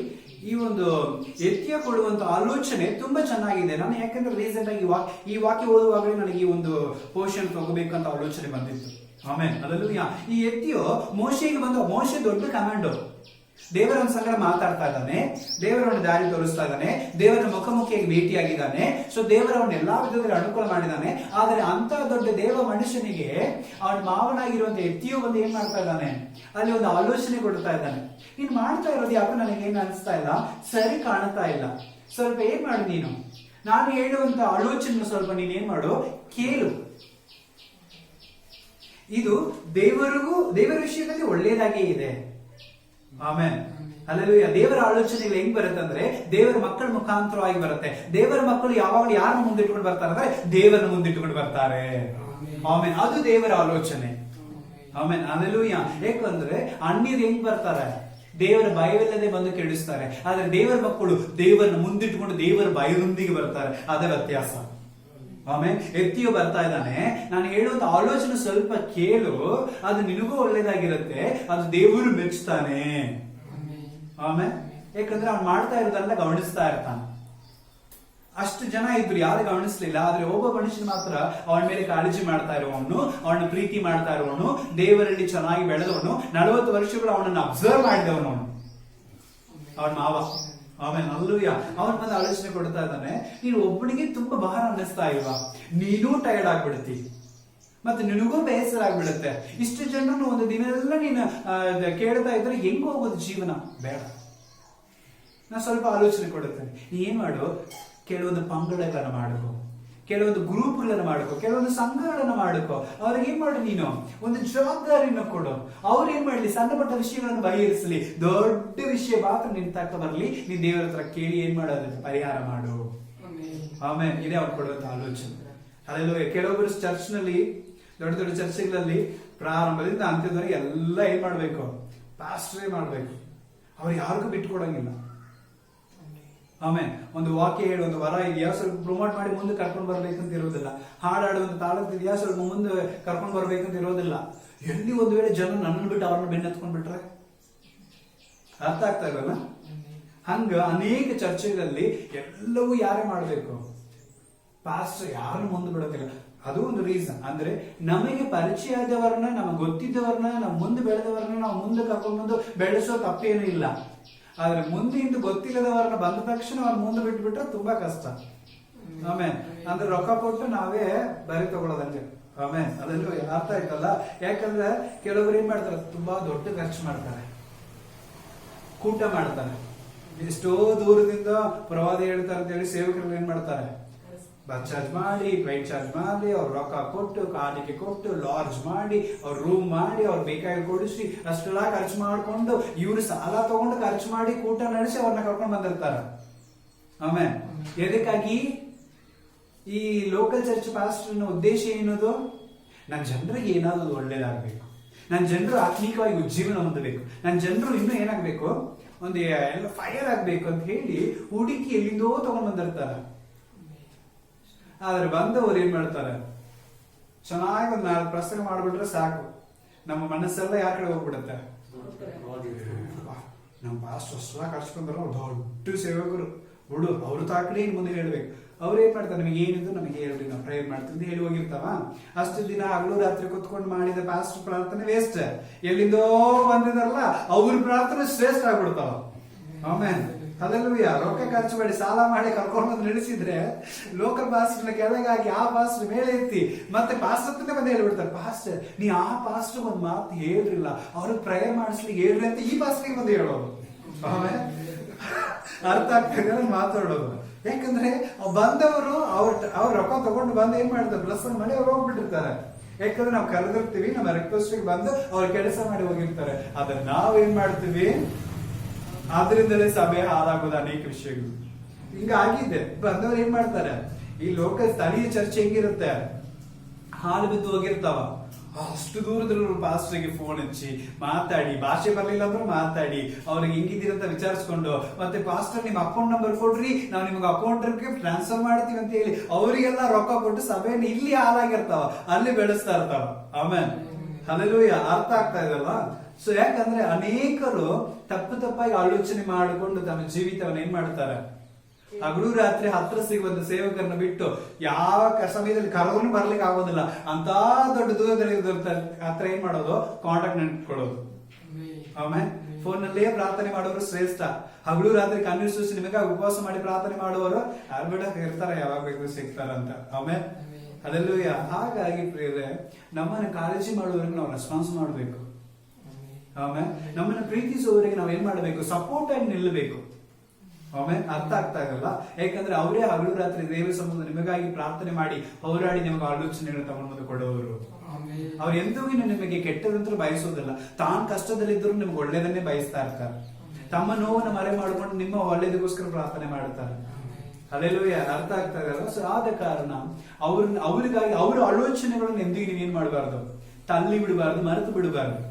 ಯಾಕಂದ್ರೆ ಮೋಶೆಯ ವಿಷಯದಲ್ಲಿ ಯೆಹೋವ ಹೇಳಿದಂತ ಯೋಚನೆ ಆಲೋಚನೆ ಒಳ್ಳೇದಾಗಿತ್ತು, ಅವ್ನು ಮಾಡಿದ್ದ, ಹಂಗಾಗಿ ಅವನಿಗೆ ಹಗುರವಾಯ್ತಲ್ಲ. ಆಮೇಲೆ ಅಲ್ಲೂಯ. ಸೊ ಅದೇ ರೀತಿಯಾಗಿ ನಮಗೆ ಆಲೋಚನೆ ಕೊಡುವವರ ಮಾತನ್ನು ಎಂದಿಗೂ ಏನ್ ಮಾಡಬಾರ್ದು, ತಿರಸ್ಕಾರ ಮಾಡಬಾರ್ದು. ಯಾಕಂದ್ರೆ ದೇವರನ್ನು ಮುಂದಿಟ್ಕೊಂಡು ಬಂದಿರ್ತಾರೆ ಅವರು. ಆಮೇಲೆ ಅದು ನಿಮಗೆ ಒಳ್ಳೇದಾಗ್ಬೇಕಂತ ಇಲ್ಲಿ ಕುತ್ಕೊಂಡು ಅವ್ರು ಪ್ರಾರ್ಥನೆ ಮಾಡಿ, ಅಪ್ಪ ಈಗ ಹೋಗ್ತೀನಿ ಅವ್ರ ವಿಷಯದಲ್ಲಿ ನೀನೇ ಮುಂದೆ ನಿಂತು ಮಾತಾಡ್ಬೇಕಂತ ಪ್ರಾರ್ಥನೆ ಮಾಡಿ ಬಂದಿರ್ತಾರೆ. ಅಂದ್ಮೇಲೆ ಅವ್ರ ಮಾತುಗಳು ದೇವರು ಕೊಡೋದು ಮಾತುಗಳಾಗಿ ನಾವು ಸ್ವೀಕರಿಸ್ಕೋಬೇಕು. ಆಮೇಲೆ ನಮ್ಮ ಹಿತ ಚಿಂತಕರು ಯಾರು ಅಂತ ಯೋಚನೆ ಮಾಡಿ ಆಲೋಚನೆ ಹೊಂದಿಕೊಳ್ಳಬೇಕು. ಆಮೇಲೆ ವಾಕ್ಯ ಓದಿಕೊಳ್ಳೋಣ. 2ನೇ ಸಾಮುವೇಲ 16ನೇ ಅಧ್ಯಾಯ 23ನೇ ವಚನ. 2ನೇ ಸಾಮುವೇಲ 16ನೇ ಅಧ್ಯಾಯ 23ನೇ ವಚನ. ಆ ಕಾಲದಲ್ಲಿ ಅಹಿತೋಫೆಲನು ಆಲೋಚನೆಗಳಿಗೆ ದೈವೋತ್ತರಗಳಿರುವಷ್ಟು ಬೆಲೆ ಇತ್ತು. ಆಮೇಲೆ ಹಲ್ಲೆಲೂಯ. ಸೊ ದಾವೀದನಾಗ್ಲಿ ಅಬ್ಸಲೋಮನಾಗ್ಲಿ ಅವನ ಮಾತಿನ ಮೀರಿ ಏನು ಮಾಡೋಂಗಿಲ್ಲ. ಆಮೇಲೆ ಯಾಕಂದ್ರೆ ಅವನ ಮಾತು ಹೆಂಗಿತ್ತು, ದೇವರ ಮಾತು ಹಾಗೆ ಇತ್ತು. ಅವನು ಹೇಳಿದನ್ನು ನಡೆಸ್ತಿದ್ರು. ದಾವೀದು ನಮಗೆಲ್ಲರಿಗೂ ಒಂದು ಒಳ್ಳೆ ಒಂದು ಮಾರಲ್ ಯಾರಂದ್ರೆ ನಮಗೆ ನಿಜವಾಗ್ಲೂ ದಾವೀದ. ಏನು ಹೋಗ್ಬೇಕು ಅಂದ್ರು, ಎಲ್ಲಿ ಹೋಗ್ಬೇಕು ಅಂದ್ರು ದೇವರ ಆಲೋಚನೆ ತಗೊಂಡೇ ಹೋಗ್ತಿದ್ದ. ಅವನು ನಿಜವಾಗ್ಲೂ ದೇವರ ಸಮ್ಮುಖದಲ್ಲಿ ಹೋಗಿ ಹೆಸರೇನದು, ಅಗಿತೋಪಿಯನು ಕನ್ನಡದ ಅಗಿತೋಪಿಯನು. ಅವನ ಹತ್ರ ಹೋಗಿ ಏನ್ ಮಾಡ್ತಾ ಇದ್ದಾನೆ, ಆಲೋಚನೆ ಕೇಳಿ ಬರ್ತಾನೆ. ನಾನು ಹೋಗ್ತಾ ಇದ್ದೀನಿ ಯುದ್ಧಕ್ಕೆ, ಸರಿನಾ? ನಾನು ಮಾಡ್ತಾ ಇರೋದು ಸರಿನಾ? ನಾನು ಹೋಗ್ಬೋದಾ, ನಾನು ಇರ್ಬೋದಾ ಅಂತ ಹೇಳಿ ಆಲೋಚನೆ ಕೇಳ್ತಾನೆ. ಅವನು ದೇವರ ಸಮ್ಮುಖದಲ್ಲಿ ಪ್ರಾರ್ಥನೆ ಮಾಡಿ, ನೀನು ಹೋಗು, ಜಯ ಕೊಡುತ್ತಾನೆ, ನೀನು ಹೋಗಿದಾಗತ್ತೆ, ನೀನು ಹೋಗೋದಾಗತ್ತೆ. ಅವನು ಹೇಳಿದ್ರಷ್ಟೇ ಮುಂದುವರಿಯೋದು. ಅಂದ್ರೆ ಅವನ ಮಾತು ದೇವರ ಮಾತು ಹಾಗೆ ಇತ್ತು. ಆಮೇಲೆ ಅದನ್ನ ನಾವು ಈಗೆಲ್ಲ ಮುಗಿದ ಮೇಲೆ ಪಾಸ್ಟರ್ ಹತ್ರ ಬಂದು ಹೇಳುದು, ಪಾಸ್ಟರ್ ನಾನು ಹಿಂಗ್ ಹೋಗಿದ್ದೆ, ಹಿಂಗಾಗ್ಬಿಡುತ್ತೆ, ಹಿಂಗಾಯ್ತು, ಪ್ರೇಯರ್ ಮಾಡ್ರಿ. ಆಮೇಲೆ ಅವಾಗ ನಾವೇನ್ ಹೇಳೋದು, ಹೋಗೋದ್ ಮುಂಚೆನೆ ಹೇಳಿದ್ರೆ ನಾವು ಪ್ರೇಯರ್ ಮಾಡ್ತಿದ್ದೀವಲ್ರಿ. ಈಗ ಅನೇಕರು ಪ್ರಾರ್ಥನೆ ಹೆಂಗಂದ್ರೆ ಪಾಸ್ಟರ್ ಮೊನ್ನೆ ನಾ ಊರಿಗೆ ಹೋಗಿದ್ದೆ, ದೊಡ್ಡ ಒಂದು ಆಕ್ಸಿಡೆಂಟ್ ಆಯ್ತು, ಕಾಲ್ ಮುರ್ಕೊಂಡ್ ಬಿಟ್ಟಿನಿ, ಪ್ರೇಯರ್ ಮಾಡಿ. ಆಮೇಲೆ ಅಯ್ಯೋ ಹೌದಾ, ಯಾವಾಗ ಹೋಗಿದ್ರಿ? ತಿಂಗಳು ಹೋಗಿದ್ರಿ ಪಾಸ್ಟರ್. ಮತ್ತೆ ನಮಗೆ ಒಂದು ಮಾತು ತಿಳಿಸ್ಲಿಲ್ಲ. ಹೌದ್ರಿ ಪಾಸ್ಟರ್, ಹಂಗೆ ಬಂದ್ಬಿಡ್ತು ಹೋಗ್ಬಿಟ್ಟೆ ಪಾಸ್ಟರ್. ಆಮೇಲೆ ಮುಂಚೆನೇ ಹೇಳಿದ್ರೆ ನಾವು ಪ್ರೇಯರ್ ಮಾಡ್ತಿದ್ದೀವಲ್ಲ, ಅವ್ರ ವಿಷಯ ನಾವು ಮರಬೇಕು. ಆಮೇಲೆ ಇಲ್ಲ ಪಾಸ್ಟರ್ ಹಂಗೆ ಹೋಗ್ಬಿಟ್ಟಿವಿ, ಎಂತ ಮಾಡುವ, ಟೈಮ್ ಚಲೋ ಇಲ್ವೋ ಏನೋ ಹೋಗ್ಬಿಟ್ಟಿವಿ, ಹಿಂಗ ಆಗ್ಬಿಡ್ತು. ಆಮೇಲೆ ಅಲ್ಲೂ ಹೋಗೋದ್ ಮುಂಚೆನೆ ನಮ್ಮ ವಿಚಾರಗಳು ಬರೋಗಿಲ್ಲ. ಎಲ್ಲ ಈ ವಿಚಾರಗಳು ಯಾವಾಗ ಬರುತ್ತೆ? ಎಲ್ಲ ಬಿದ್ದು ಹಾಲಾಗಿ ಕಾಲ್ ಬರ್ಕೊಂಡಿದ ಮೇಲೆನೆ ಪಾಸ್ಟರ್ ಹೇಳ್ಬೋದಾಯ್ತು. ಸರಿ, ಇದಕ್ಕಾಗ ಪಾಸ್ಟರ್ ಹೇಳೋಣ ಯಾವಾಗ? ಆ ನೋವನ್ನು ಮಾತ್ರ. ಹೋದ ಮುಂಚಿತವಾಗಿ ಹೇಳಿದ್ರೆ ಒಂದು ವೇಳೆ ಆಕ್ಸಿಡೆಂಟ್ ಇಂದ ಕೂಡ ದೇವರು ಏನ್ ಮಾಡ್ತಿದ್ದ? ಪಾರ್ ಮಾಡ್ತಿದ್ದ ತಾನೆ. ಆಮೇಲೆ ಅಲ್ಲೆಲ್ಲ ಈಗ ಅನೇಕ ವಿಷಯಗಳು ಹಂಗೆ ಆಗಿದೆ. ಆಮೇಲೆ ಅನೇಕ ವಿಷಯಗಳು ಈಗ ಬರ್ತಾ ಬರ್ತಾ ಅನೇಕ ದೇವರ ಮಕ್ಕಳೇ, ನಮ್ಮ ಸಭೆಯವರೇ ಸುದ್ದಿಗಳು ಹೆಂಗ್ ಬರ್ತಾ ಇದೆ ಅಂದ್ರೆ, ಹೋಗಿದ್ದೆ ಬಿಡ್ರಿ, ಏನ್ ಕೆಲಸ ಆಗ್ಲಿಲ್ಲ, ಎಲ್ಲಿ ಹೋಗಿದ್ರಿ, ಯಾವಾಗ ಹೋಗಿದ್ರಿ, ಆಮೇಲೆ ವಿಷಯ ಹೇಳೋದು. ಆಮೇಲೆ ಅಲ್ಲೂ ಹೋಗೋದ್ ಮುಂಚೆನೆ ಹೇಳಿದ್ರೆ, ಒಂದ್ ವೇಳೆ ಪ್ರಾರ್ಥನೆ ಮಾಡ್ತಿದ್ವಿ, ದೇವರ ಚಿತ್ತ ಇದ್ದಿರ್ಬೋದೇ ಏನೋ, ದೇವರ ಅನುಕೂಲ ಮಾಡಿ ಕೊಟ್ಟಿರ್ಬೋದೇ ಏನೋ. ಅರ್ಥ ಆಗ್ತಾ ಇದೆ ನಾನು ಮಾತಾಡೋದು. ಸೊ ದೇವರ ಚಿತ್ತ ಇದೆಯೋ ಇಲ್ವೋ, ಹೋಗೋದು ಮುಂಚೆ ನಾವು ಪ್ರಾರ್ಥನೆ ಮಾಡಿ ದೇವರ ಸಮ್ಮುಖದಲ್ಲಿ ಆಲೋಚನೆ ಕೇಳಿ ಹೋಗೋದು ಎಷ್ಟೋ ಉತ್ತಮ. ಇನ್ನು ಕೆಲವರು ಆಲೋಚನೆ ಕೇಳುತ್ತಾರೆ. ಆಮೇಲೆ ಅಲ್ಲೂಯ್ಯ ಇನ್ನೂ ಒಂದು ಅರ್ಧ ಗಂಟೆಯಲ್ಲಿ ತೀರ್ಮಾನ ತಗೋಬೇಕು, ಆವಾಗ ಫೋನ್ ಹಚ್ಬಿಡೋದು. ಫಸ್ಟ್ ಹಿಂಗ ಮಾತುಕತೆ ಮುಗಿಸ್ಬಿಟ್ಟಿನಿ, ಹಿಂಗೆಲ್ಲ ಆಗ್ಬಿಟ್ಟಿದಾವ, ಇದಕ್ಕೆ ಓಕೆ ಆಗತ್ತ ಇಲ್ವ ನಮಗ, ನನಗೆ ಹೇಳ್ಬಿಡ್ರಿ. ಏನ್ರಿ ಅಪ್ಪ, ನಾನು ಏನ ದೇವರ ಪಟ್ಟಂತ ಹೇಳಕ್ ತಕ್ಷಣ ಬರ್ಲಿಕ್ಕೆ ಸ್ವಲ್ಪ ನೀವು ಮುಂಚಿತವಾಗಿ ತಿಳಿಸ್ಬೇಕು. ಹೋಗೋದು ಮುಂಚೆ ಹೇಳಿದ್ರೆ ಪ್ರಾರ್ಥನೆ ಮಾಡ್ತಿದ್ದೆ, ಏನೋ ದೇವರ ಆಲೋಚನೆ ಕೊಟ್ರೆ ಕೊಡ್ತಿದ್ದೆ. ಇನ್ನು ನಮ್ಗೆ ಟೈಮ್ ಇಲ್ರಿ. ಆಮೇಲೆ ಅವ್ರು ಹೇಳೋದೇನದು, ನಮ್ಗೆ ಟೈಮ್ ಇಲ್ರಿ, ಇನ್ನು ಅರ್ಧ ಗಂಟೆಯಲ್ಲಿ ನಾನು ಮಾತು ಕೊಡ್ತೀನಿ ಅಂತ ಹೇಳ್ಬಿಟ್ಟಿದ್ದೀನಿ, ನೀವು ಏನಂತ ನಮ್ಗೆ ಹೇಳ್ಬಿಡ್ರಿ. ಒಳ್ಳೆದಂದ್ರೆ ಆಗ್ಬಿಡ್ತೇವೆ, ಇಲ್ಲಾಂದ್ರೆ ಹೇಳ್ಬಿಡ್ರಿ. ಏನಂತ ಹೇಳಿದ್ಯಾ ಅದು ಮುಂಚಿತವಾಗಿ ಹೇಳ್ಬಿಡ್ರಿ ನಮಗೆ. ಎಲ್ಲಿ ಅರ್ಧ ಗಂಟೆ ಟೈಮ್, ನಾವು ಅವಾಗ ಜಲಕ ಹೋಗಿರ್ತೀವಿ, ಇಲ್ಲ ಎಲ್ಲ ಹೊರಗೆ ಪ್ರೇಯರ್ ಕರೆದಿರ್ತಾರೆ, ಇಲ್ಲ ಎಲ್ಲ ಹೋಗೋದಿರುತ್ತೆ. ಅಷ್ಟರೊಳಗೆ ನಾವು ಬೆನ್ನತ್ತು ಬಿಡೋದು. ನಿಮಗೆ ನಮಗೆ ಹೇಳಲೇಬೇಕು. ನಾನು ಅವಾಗ ಏನಂತ ಕೊಡ್ಬೇಕು? ನಾನು ಆಮೇಲೆ ನನಗೇನು ದೇವರ ಪಟ್ಟಂತ ಕುಂತ ತಕ್ಷಣ ದೇವರು ಡೈರೆಕ್ಟ್ ಆಗಿ ಬಂದು ನನ್ನ ಜೊತೆ ಮಾತಾಡಿ ಹೇಳ್ಬಿಡು ಅಂತ ಹೇಳಲಿಕ್ಕೆ ಸ್ವಲ್ಪ ಟೈಮ್ ಬೇಕು. ಯಾವುದೇ ಒಂದು ವಿಷಯ ಆಗಿದ್ರು ಸಮಯ ಬೇಕು, ದೇವರ ಸಮ್ಮುಖದಲ್ಲಿ ಇಡಬೇಕು. ಸೊ ಅದಕ್ಕಂತ ಕೆಲವೊಂದು ನಿಯಮಗಳಿದೆ, ಅದನ್ನ ನಾವು ಮಾಡ್ಲೇಬೇಕು. ಅಂದ್ರೆ ಅದು ಒಳ್ಳೇದಾಗತ್ತಾ ಇಲ್ವಾ ಅಂತ ದೇವರ ನಮಗೆ ತೋರಿಸ್ಕೊಡ್ತಾನೆ. ಆಮೇಲೆ ಅದ್ರ ಅಂದ್ರೆ ಅನೇಕರು ಏನು ಅರ್ಜೆಂಟ್ ಲೈಫ್ ನಲ್ಲಿ ಫಾಸ್ಟ್ ಅಂತ ಹೇಳಿ ನನಗೂ ಫಾಸ್ಟ್ ಮಾಡ್ತಾರೆ. ನಾನೇನಂತೆ ಲಾಸ್ಟ್ ನಾನೇನಂತ ನೋಡ್ರಿ, ನಿಮ್ ಮನಸ್ಸು ಹೆಂಗ್ ಬರುತ್ತಾ ಮಾಡಿ, ದೇವ್ರ ಚಿತ್ತ ಅಂದ್ರೆ ಆಗತ್ತ, ಇಲ್ಲ ಅಂದ್ರೆ ಹೋಗತ್ತ ಅಷ್ಟೇ ನಾನು ಹೇಳೋದು. ಆಮೇಲೆ ಅದೆಲ್ಲೂ ಕರೆಕ್ಟ್. ಸೊ ಇಲ್ಲಿ ಕೆಲವರು ಆದ್ರೆ ವಿಷಯಗಳು ಹೇಳಿರ್ತಾರೆ. ಗದಗ್ನಲ್ಲೆಲ್ಲ ಕೆಲವರು ಕಾಲ್ ಮಾಡಿರ್ತಾರೆ, ಫಾಸ್ಟಿಂಗ್ ಮಾಡುವಾಗ ನೀವು ಇಟ್ಟಿರ್ತಿರಲ್ಲ, ಇಡ್ರಿ, ಇದನ್ನೂ ಇಡ್ರಿ, ಸ್ವಲ್ಪ ದೇವರು ಏನಾದ್ರು ಒಂದು ಮುಂಚಿತವಾಗಿ ಆಲೋಚನೆ ಕೊಟ್ರೆ ನಮಗೆ ನೀಡ್ರಿ ಅಂತ ಹೇಳಿ ಏನ್ ಮಾಡ್ತಾರೆ, ಸಮಯ ಕೊಡ್ತಾರೆ. ಅವ್ರಿಗೆ ತಕ್ಕಂತೆ ನಾವು ಪ್ರಾರ್ಥನೆ ಮಾಡ್ತೀವಿ. ನಮಗೆ ಏನು ಆಲೋಚನೆ ದೇವರು ಕೊಟ್ಟಿರ್ತಾನೆ ಅದನ್ನ ನಾವು ಕೊಟ್ಟಿರ್ತೀವಿ. ಅದು ಅವ್ರ ವಿಷಯದಲ್ಲಿ ಅದು ಹಂಗೆ ಆಗಿರುತ್ತೆ. ಆಮೇಲೆ ಅದಲ್ಲೂ ಸೊ ಈಗ ಯಾಕಂದ್ರೆ ಒಂದು ಕಾಲದಲ್ಲಿ ನಾವು ಉಪವಾಸದಿಂದ ಅಂದ್ರೆ ಶ್ರೇಷ್ಠವಾಗಿ ದೇವರಿಗೆ ಮೀಸಲೇ ಕೊಟ್ಬಿಟ್ಟಿದೆ. ಅವಾಗ ಕೆಲಸ ಏನಿರ್ತಿದ್ರೆ ಅದೇ ಫಾಸ್ಟಿಂಗ್ ಅಂದ್ರೆ ಮನೇಲಿ ಇರ್ತಿದ್ದೆ, ಪ್ರೇಯರ್ ನಲ್ಲಿ ಕಳೀತಿದ್ದೆ. ಆ ಫಾಸ್ಟಿಂಗ್ ನಲ್ಲಿ ನಾನು ಏನ್ ಕೆಲಸ ಮಾಡಿದ್ರು ಸಕ್ಸಸ್ ಆಗ್ತಿತ್ತು. ಫಾಸ್ಟಿಂಗ್ ನಲ್ಲಿ ಯಾವ ವಿಷಯದಲ್ಲಿ ನಾವು ಏನ್ ನುಡಿತೀವೋ ಅದಾಗ್ತಿತ್ತು, ನಮಗೆ ಜಾಸ್ತಿ ಆಗಿತ್ತು ಗದಗಿನಲ್ಲಿ. ಆಮೇಲೆ ಅರ್ಥ ಆಗ್ತದಲ್ಲ. ಅವಾಗ ಪಟ್ ಅಂತ ಏನ್ ಮಾಡೋರು, ಶುಕ್ರವಾರ ಕಾಲ್ ಮಾಡೋ, ಪಾಸ್ಟರ್ ಹಿಂಗಿದೆ, ಬ್ರದರ್ ಹಿಂಗಿದೆ, ನೀವೇನ್ ಮಾಡ್ರಿ, ನಾಳೆ ಫಾಸ್ಟಿಂಗ್ ಇದೆಲ್ಲ, ನೀವೇನ್ ಮಾಡ್ರಿ, ನೀವು ಪ್ರೇಯರ್ ನಲ್ಲಿ ಏನ್ ಬರ್ತಾವ ನಮ್ಗೆ ತಿಳಿಸ್ರಿ. ಅಂದ್ರೆ ಈಗ ಜೋಶಿರು ಅಂತವ್ರು ಇಂಥವ್ರೆಲ್ಲ ಮಾಡ್ತಾರಲ್ಲ, ಆ ತರ ಮಾಡ್ಬಿಟ್ರು ನನ್ನನ್ನ. ಆಮೇಲೆ ಅದ್ರೂ ಫಾಸ್ಟಿಂಗ್ ಇದ್ದಾಗ ಅಷ್ಟೇ ಮನೆಗೆ ಬರ್ರಿ ಪಾಸ್ಟರ್, ಕೈ ನೋವಿದೆ ಪ್ರೇಯರ್ ಮಾಡಿ. ಯಾಕಂದ್ರೆ ಏನೋ ಫಾಸ್ಟಿಂಗ್ ಟೈಮ್ ಮನೆಗೆ ಹೋಗ್ಬಿಟ್ಟಿನಿ, ನಾನು ಏನೋ ಕೈ ನೋವಿದೆ ಪಾಸ್ಟರ್, ಸುಮಾರು ವರ್ಷದಿಂದ ಕೈ ಎತ್ತಕ್ಕಾಗಲಿಲ್ಲ ಅಂದ್ರು. ಸರಿ, ನಾನೇನ್ ಮಾಡಿದೆ, ಯಾವಾಗಲೂ ಪ್ರೇಯರ್ ಮಾಡೋ ಪ್ರಕಾರ, ನನಗೆ ಸ್ಪೆಷಲ್ ಆಗೆಲ್ಲ ಮಾಡಿಲ್ಲ, ಯಾವಾಗಲೂ ಪ್ರೇಯರ್ ಮಾಡೋ ಪ್ರಕಾರ ಕೈ ಮೇಲೆ ಕೈ ಇಟ್ಟು ಏನ್ ಮಾಡಿದೆ, ಪ್ರಾರ್ಥನೆ ಮಾಡಿ ಬಂದೆ. ಅವಾಗಂದು ನನ್ನ ಕೈ ನೋವು ಅವಾಗ ಇಲ್ಲಿವರೆಗೂ ಇವತ್ತುವರೆಗೂ ಅವ್ರ ಕೈ ನೋವೇ ಇಲ್ಲ ಅಂತ. ಎಷ್ಟು ಕೈ ಚೆನ್ನಾಗಾಯ್ತು, ಇಷ್ಟು ವರ್ಷ ಇದ್ದಿದ್ದು ಬರ್ಲೇ ಇಲ್ಲ. ಹಂಗಾಗಿ ನಿಮ್ ಫಾಸ್ಟಿಂಗ್ ನಲ್ಲಿ ಬಹಳ ಇದೆ, ನೀವು ಫಾಸ್ಟಿಂಗ್ ಮಾಡುವಾಗ ನಮ್ಮನ್ನ ಕರೀರಿ, ನಿಮ್ ಫಾಸ್ಟಿಂಗ್ ಅಂದ್ರೆ ದೇವರ ಮೇಲೆ ನಂಬಿಕೆ ಇಲ್ಲ ಅವ್ರಿಗೆ. ನನ್ನ ಫಾಸ್ಟಿಂಗ್ ಮೇಲೆ ನಂಬಿಕೆ ಬಂತವ್ರು. ಅಲ್ಲೆಲ್ಲೂಯ್ಯ. ಏನು ಯಾಕಂದ್ರೆ ಕಾರ್ಯಗಳು ಕೈಗೂಡಬೇಕಂದ್ರೆ ದೇವರ ಚಿತ್ತನೂ ಇರಬೇಕು, ನಮ್ಮ ಪ್ರಯತ್ನನೂ ಇರಬೇಕು. ಆಮೇಲೆ ಅಲ್ಲೆಲ್ಲೂಯ್ಯ. ಆದ್ರೆ ನಮ್ಮ ಪ್ರಯತ್ನ ಹೋಗ್ಬಿಡತ್ತೆ, ದೇವರ ಚಿತ್ತ ಹೋಗ್ಬಿಡತ್ತೆ, ಆಟೋಮೆಟಿಕ್ ಇನ್ಸ್ಟೆಂಟ್ ಆಗಿ ಎಲ್ಲ ಬೇಕಾಗ್ಬಿಡ್ತಾವ. ಹಂಗಾಗಿ ನಮ್ಮ ಆಲೋಚನೆ ದೇವರ ಸಮ್ಮುಖದಲ್ಲಿ ತಗೊಳ್ಳೋರಾಗಿರ್ಬೇಕು. ಹಂಗಾಗಿ ಆ ಹೇಳಿಕೆ ಕೇಳೋದು ಬಿಟ್ಬಿಟ್ಟು ನಾನು ಅವ್ರಿಗೆ ಹೇಳೋದೇ ಬಿಟ್ಬಿಟ್ಟು ನೋಡೋಣ ಪ್ರೇಯರ್ ಮಾಡೋದು, ನೋಡೋಣ ಪ್ರೇಯರ್. ಯಾಕಂದ್ರೆ ನೀವು ಪ್ರೇಯರ್ ಮಾಡ್ರಿ. ಅವಾಗಿಂದ ನಾನು ಹೇಳೋದು ಒಂದೇ ಮಾತು ಏನಂದ್ರೆ, ನೀವು ಪ್ರೇಯರ್ ಮಾಡ್ರಿ, ನೀವು ಫಾಸ್ಟಿಂಗ್ ಮಾಡ್ರಿ, ನೀವು ದೇವರ ಸಮ್ಮುಖದಲ್ಲಿ ಕೂತ್ಕೊಳ್ರಿ. ಅರ್ಥ ಆಗ್ತಾ ಇದಲ್ವಾ? ಸೊ ನಮ್ಮನ್ನ ಇಟ್ಟಿರೋ ಉದ್ದೇಶ ಏನು, ದೇವರು ಬರೀ ನಮ್ಮ ಮೂಲಕವಾಗಿ ನೀವು ಎಲ್ಲ ಜೀವನ ಸಾಧಿಸ್ಕೊಂಡು ಹೋಗೋದಕ್ಕಂತ ಇಲ್ಲ. ದೇವರ ವಿಷಯಗಳನ್ನು ತಿಳಿದುಕೊಂಡು ನೀವು ದೇವರಲ್ಲಿ ನಿಲ್ಲಬೇಕು. ಅದಕ್ಕಾಗಿ ದೇವರ ನಮ್ಮನ್ನು ಇಟ್ಟಿರ್ತಾನೆ. ನೀವು ಪ್ರಾರ್ಥನೆ ಮಾಡಿದ್ರೆ ದೇವರು ಕೇಳುತ್ತಾನೆ. ನೀವು ಉಪವಾಸ ಮಾಡಿದ್ರೆ ದೇವರು ಕೇಳುತ್ತಾನೆ. ಆದ್ರೆ ಅದೆಲ್ಲ ಉಲ್ಟಾ ಆಗ್ಬಿಡತ್ತ. ಸೇವಕರೇ ಪ್ರೇ ಮಾಡಬೇಕು, ಅವ್ರಿಗೇ ವಾರ ಇದೆ. ದೇವರ ನಂಬಿದವನು ಎಲ್ಲರೂ ಅದ್ಭುತ ಮಾಡೇ ಮಾಡ್ತಾನೆ, ದೇವರ ನಂಬಿಕೆ ಇದ್ರೆ. ಆಮೇಲೆ ಯಾಕಂದ್ರೆ ಆಲೋಚನೆ ಕೊಡುವವನು ಅವನು. ನನ್ನ ಮುಖಾಂತರವಾಗಿ ಕೊಡಬೇಕಂತ ಏನಿಲ್ಲ, ನಮಗೂ ದೇವರು ಕೊಟ್ಟಿರ್ತಾನೆ. ಆಮೇಲೆ ಅಲ್ಲೂ ಅರ್ಥ ಆಗ್ತಾರಲ್ಲ. ಸೊ ಒಳ್ಳೆ ಆಲೋಚನೆಗಳನ್ನು ದೇವರ ಸಮ್ಮುಖದಲ್ಲಿ ಕೇಳಿ ಹೊಂದಿಕೊಳ್ಳಬೇಕು. ಹೆಚ್ಚಾಗಿ ಸೇವಕರ ಹತ್ರ ವಿಷಯಗಳು ತಿಳಿಸೋ ತಪ್ಪೇನಿಲ್ಲ, ಅವನು ನಿತ್ಯ ಚಿಂತಕರಾಗಿ ಇರ್ತಾರೆ. ಆಮೇಲೆ ವಾಕ್ಯ ಓದಿಕೊಳ್ಳೋಣ. ಪ್ರೋವರ್ಬ್ 20ನೇ ಅಧ್ಯಾಯ 8ನೇ ವಚನ. ಜ್ಞಾನೋಕ್ತಿಗಳು 20ನೇ ಅಧ್ಯಾಯ 8ನೇ ವಚನ.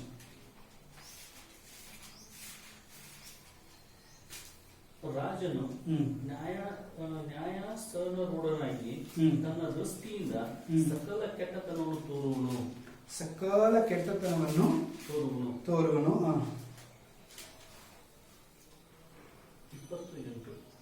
20ನೇ ಅಧ್ಯಾಯ 8ನೇ ವಚನ. 12ನೇ ವಚನ. ಕೇಳುವ ಕಿವಿ ನೋಡುವ ಕಣ್ಣು ಇವೆರಡನ್ನು ಕರ್ತನು ಮಾಡಿದ್ದಾನೆ. ಕೇಳುವಂತ ಕಿವಿ ನೋಡುವಂತ ಕಣ್ಣು ಇದು ಎರಡನ್ನು ಯಾರು ಉಂಟು ಮಾಡಿದಾರೆ? ಇದು ಎರಡನ್ನು ಯಾರು ಉಂಟು ಮಾಡಿದಾರೆ? ಅರ್ಥ ಆಗ್ತಾ ಇದಲ್ಲ? ಇದು ಎರಡನ್ನು ಉಂಟು ಮಾಡಿದ್ಯಾರು? ದೇವರು. ಸೊ ಕೇಳುವಂತ ಕಿವಿ ನೋಡುವಂತ ಕಣ್ಣು ಇದು ಎರಡು ಸರಿಯಾಗಿದ್ರೆ ನಿಜವಾಗ್ಲೂ ನಿನ್ನ ದೇವರು ಕೊಡುವಂತ ಆಲೋಚನೆ ನಿನ್ನ ಜೀವಿತದಲ್ಲಿ ಸರಿಯಾಗೇ ಇರುತ್ತೆ. ಆಮೇಲೆ ಹಲ್ಲೆಲೂಯಾ. ಎಲ್ಲದಕ್ಕೂ ಏನ್ ಮಾಡಬಾರ್ದು? ಕಿವಿ ಚಾಚಬಾರ್ದು. ಎಲ್ಲದಕ್ಕೂ ಏನ್ ಮಾಡಬಾರ್ದು? ದೃಷ್ಟಿಸಬಾರ್ದು. ಆಮೇಲೆ ನಮಗೆ ಯೋಗ್ಯವಾದದ್ದು ಯಾವುದು ಅದನ್ನ ನಾವು ದೃಷ್ಟಿಸಬೇಕು. ನಮಗೆ ಯೋಗ್ಯವಾದದ್ದು ಯಾವನೋ ಅದನ್ನ ಮಾತ್ರ ಕೇಳಬೇಕು. ಆಮೇಲೆ ಕಿವಿ ಇರೋದೇ ಕೇಳೋದಕ್ಕಾಗಿ. ಅದಕ್ಕೆ ಪ್ರತಿಯೊಂದು ಮಾತಿನಲ್ಲಿಯೂ ಕಿವಿ ಉಳ್ಳವನು ಕೇಳಲಿ. ದೇವರ ಆಲೋಚನೆ ಕೇಳಬೇಕು. ಅದಕ್ಕಾಗಿ ದೇವರು ಏನ್ ಮಾಡಿದಾನೆ? ಕಿವಿ ಇಟ್ಟಿದ್ದಾನೆ. ಆದ್ರೆ ದೇವರ ಆಲೋಚನೆಗೆ ಮುಚ್ಚಿಬಿಡ್ತೀವಿ. ಮನುಷ್ಯನ ಆಲೋಚನೆಗೆ ಅವಾಗಲೂ ಅನೇಕ ಸಾರಿ ಏನ್ ಮಾಡ್ಬಿಡ್ತೀವಿ ನಾವು? ತೆರೆದು ಬಿಡ್ತೀವಿ. ಇದನ್ನು ಉಂಟು ಮಾಡಿ ದೇವರಂದ ಮೇಲೆ ಆತನ ಮಾತಿಗೆ ಏನ್ ಮಾಡ್ಬೇಕ್ರಿ? ನಾವು ಕಿವಿ ಕೊಡುವವರಾಗಿರ್ಬೇಕು. ಹಲ್ಲೆಲೂಯಾ. ಕಣ್ಣಿದೆ, ಯಾಕಂದ್ರೆ ಕಣ್ಣು ತುಂಬಾ ದೊಡ್ಡ ಒಂದು ಕೇಳು. ಆಮೇಲೆ ಕಣ್ಣು ಸರಿಯಾಗಿದ್ರೆ ನಿನ್ನ ಶರೀರ ಹೆಂಗಿರುತ್ತೆ? ಸರಿಯಾಗಿರುತ್ತೆ. ಕಣ್ಣು ಕೆಟ್ಟದಾಗಿದ್ರೆ ಶರೀರವು ಏನಾಗಿರುತ್ತೆ? ಕೆಟ್ಟದಾಗಿರುತ್ತೆ. ನೋಡುವಂತ ದೃಷ್ಟಿ. ಜಾನ್ ವೆಸ್ಲಿ ಅವ್ರದ್ದು 12 ವಿಷಯಗಳಿದೆ. ಈಗ ನನ್ ಸಮಯ ಆಗ್ಬಿಟ್ಟಿದೆ. ಆಕ್ಚುಲಿ ನನ್ನ ಮೇನ್ ಟಾಪಿಕ್ ಅದನ್ನೇ ಇಡಬೇಕಂತ ನಾನು ಬಂದಿದ್ದು, ಆದರೆ ವಾಕ್ಯಗಳೇ ಮುಂದೆ ಜಾಸ್ತಿ ಆಗ್ಬಿಟ್ಟಿದೆ. ಜಾನ್ ವೆಸ್ಲಿ ಅವ್ರದ್ದು ಒಂದು 12 ಕ್ರಮಗಳು, ಅಂದ್ರೆ 12 ಆಲೋಚನೆ ಇದೆ. ಅದನ್ನ ನಾವು ಕ್ರೈಸ್ತರಾಗಿರುವಂತ ನಾವುಗಳು ಏನ್ ಮಾಡ್ಬೇಕು? ನಾವು ಅದನ್ನ ಪಾಲಿಸಲೇಬೇಕು. ಅದರಲ್ಲಿ ದೇವರ ಆಲೋಚನೆಗಳು ಇದೆ. ಆಮೇಲೆ ಸಾಧ್ಯವಾದ ಅದನ್ನ ವಿಡಿಯೋ ಮಾಡಿ ಏನ್ ಮಾಡ್ತೀನಿ ನಾನು, ಶಾರ್ಟ್ ವಿಡಿಯೋದಲ್ಲಿ ಹಾಕ್ಬಿಡ್ತೀನಿ, ನೀವು ಅದನ್ನ ನೋಡ್ಬೋದು. ಆಮೇಲೆ ಹಲ್ಲೆಲೂಯಾ. ಸೊ ಇಲ್ಲಿವರೆಗೆ ನಮಗೆ ಬರುವಂತ ಆಲೋಚನೆ ದೇವರ ಸಮ್ಮುಖದಿಂದ ಬರ್ತಾ ಇದೆಯಾ? ದೇವರ ನಮ್ಮ ಆಲೋಚನೆ ಕರ್ತನಾಗಿದ್ದಾನ ಮೇಲೆ ಆತನ ಆಲೋಚನೆ ಕೇಳಿಗೆ ನಮ್ಮ ಕಾದು ಕಿವಿಗಳನ್ನು ಕಣ್ಣುಗಳನ್ನು ಒಪ್ಪಿಸಿಕೊಡೋಣ. ದುರ ಆಲೋಚನೆಗೆ ದೂರವಾಗಿರೋಣ. ಅವರೊಂದಿಗೆ ಸೇರುವುದೇ ಇರೋಣ. ದುಷ್ಟರ ಆಲೋಚನೆ ನಡೆಯದೆ ದೇವರ ಮಾರ್ಗದಲ್ಲಿ ಎತ್ತಿಯೋ ಕೊಟ್ಟ ಆಲೋಚನೆ ಪ್ರಕಾರ ಮತ್ತೆ ಅಗಿ ಮೇಲೆ ಅವನು ಕೊಡುವಂತ ಆಲೋಚನೆ ಪ್ರಕಾರ, ಮೂರನೇದು ದೇವರು ಕೊಡುವಂತ ಆಲೋಚನೆ ಪ್ರಕಾರ ನಮ್ಮನ್ನು ಒಪ್ಪಿಸಿಕೊಡೋಣ. ನಮ್ಮ ಆಲೋಚನೆಗಳು ದೇವರ ಆಲೋಚನೆಗಳು ಅಲ್ಲ. ಆದ ಕಾರಣ ದೇವರ ಆಲೋಚನೆ ಏನಿದೆಯೋ ಅದನ್ನ ನಮ್ಮ ಜೀವಿತದಲ್ಲಿ ಏನ್ ಮಾಡಿಕೊಳ್ಳೋಣ? ಹೊಂದಿಕೊಳ್ಳೋಣ. ನಾವು ಪ್ರಾರ್ಥನೆ ಮಾಡೋಣ. ಪ್ರಾರ್ಥನೆ ಮಾಡಿಕೊಳ್ಳೋಣ. ದೇವರ ಸಮ್ಮುಖದಲ್ಲಿ ಒಂದೇ ಒಂದು ಕಥೆ ಸ್ಟೋರಿ ಮಾತ್ರ ಹೇಳಿ ಮುಗಿಸ್ಬಿಡ್ತೀನಿ. ಆಕ್ಚುಲಿ ಅದು ಈ ಒಂದು ಹೇಳ್ಬೇಕಂತ ಪ್ರಿಪೇರ್ ಆಗಿದ್ದ. ಒಂದು ನಾಯಿ ಕಾಡಿನಲ್ಲಿ ಏನಾಗ್ತಾ ಇದೆ, ಹೋಗ್ತಾ ಇದ್ದೇನೆ. ಈಗಲೋ ದಾರಿ ತಪ್ಪಿ ಏನಾಗ್ಬಿಡುತ್ತದು? ತಪ್ಪಿಸ್ಕೊಂಡು ಬಂದ್ಬಿಡ್ತು. ಸೊ ಅದು ಮುಂದೆ ಹೋಗ್ತಾನೆ ಇದೆ. ಮುಂದೆ ಹೋಗ್ತಾನೆ ಇರುವಾಗ ಅದೇನಾಗ್ತಾ ಇದೆ? ತುಂಬಾ ಹಸಿವಾಯ್ತು. ಅದಕ್ಕೇನು ಸಿಗ್ತಾನೆ ಇಲ್ಲ. ಅದನ್ನ ಏನಾಗ್ತಾ ಇದೆ? ಒಂದು ಕೋತಿ ಅಬ್ಸರ್ವ್ ಮಾಡ್ತಾನೆ ಇದೆ. ಆಹಾ, ಇದೆಲ್ಲೋ ಏನಾಗ್ಬಿಟ್ಟಿದೆ? ದಾರಿ ತಪ್ಪಿ ಬಂದು ಬಿಟ್ಟಿದೆ. ಇದಕ್ಕೆ ಹೆಂಗಾದ್ರೆ ಏನ್ ಮಾಡ್ಬೇಕು? ನಾನು ಒಂದು ಗತಿ ತೋರಿಸ್ಬೇಕು ಅಂತ ಹೇಳಿ ಅದು ಹೋಗಿ ಏನಂತ ಹೇಳ್ತಾ ಇದೆ? ನರಿ ಹತ್ರ ಕುತಂತ್ರವಾಗಿ ಒಂದು ಆಲೋಚನೆ ಕೇಳ್ತಾ ಇದೆ. ಹಿಂಗೊಂದು ನಾಯಿ ಬಂದಿದೆ, ಆದ್ಮೇಲೆ ನನಗೆ ಸೇರಿದೆ, ಅದನ್ನ ತೀರ್ಸ್ಕೋಬೇಕು. ಹಂಗಾಗಿ ಅದನ್ನ ಹೆಂಗಾರು ಮಾಡಿ ಏನ್ ಮಾಡೋ? ಸಿಂಹದ ಬಾಯಿಗೆ ಕೊಟ್ಟು ಬಿಡೋ. ಅದು ನಿನಗೂ ಪಾಲು ಸಿಗುತ್ತಲ್ಲ, ಅದಕ್ಕೆ ನಿನಗೇನಾಗುತ್ತೆ? ಪಾಲು ಸಿಗುತ್ತಲ್ಲ ಅಂತ ಹೇಳಿ ಕೋತಿಯು ಏನ್ ಮಾಡುತ್ತೆ? ನರಿ ಹತ್ರ ಹೇಳ್ತಾ ಇದೆ. ನರಿ ಅದನ್ನ ಅಬ್ಸರ್ವ್ ಮಾಡುತ್ತೆ. ಆದ್ರೆ ಇದು ಎರಡು ಮಾತಾಡ್ಕೊಳ್ಳೋದು ಏನಾಗ್ಬಿಡುತ್ತೋ? ಆ ಒಂದು ನಾಯಿ ಕೇಳಿಸ್ಕೊಂಡ್ಬಿಡ್ತು. ಅವಾಗ ಏನಾಗ್ಬಿಡ್ತು? ಇದು ಸ್ವಲ್ಪ ಯೋಚನೆ ಮಾಡಿ ಭಯ ಬಂದ್ಬಿಡ್ತು. ಅಯ್ಯೋ, ಈಗ ಇದು ಎರಡು ಏನೋ ಪ್ಲಾನ್ ಮಾಡ್ತಾ ಏನ್ ಮಾಡ್ತಾವಂತ. ಈ ನರಿ ಹೋಗಿ ಏನ್ ಮಾಡುತ್ತೆ?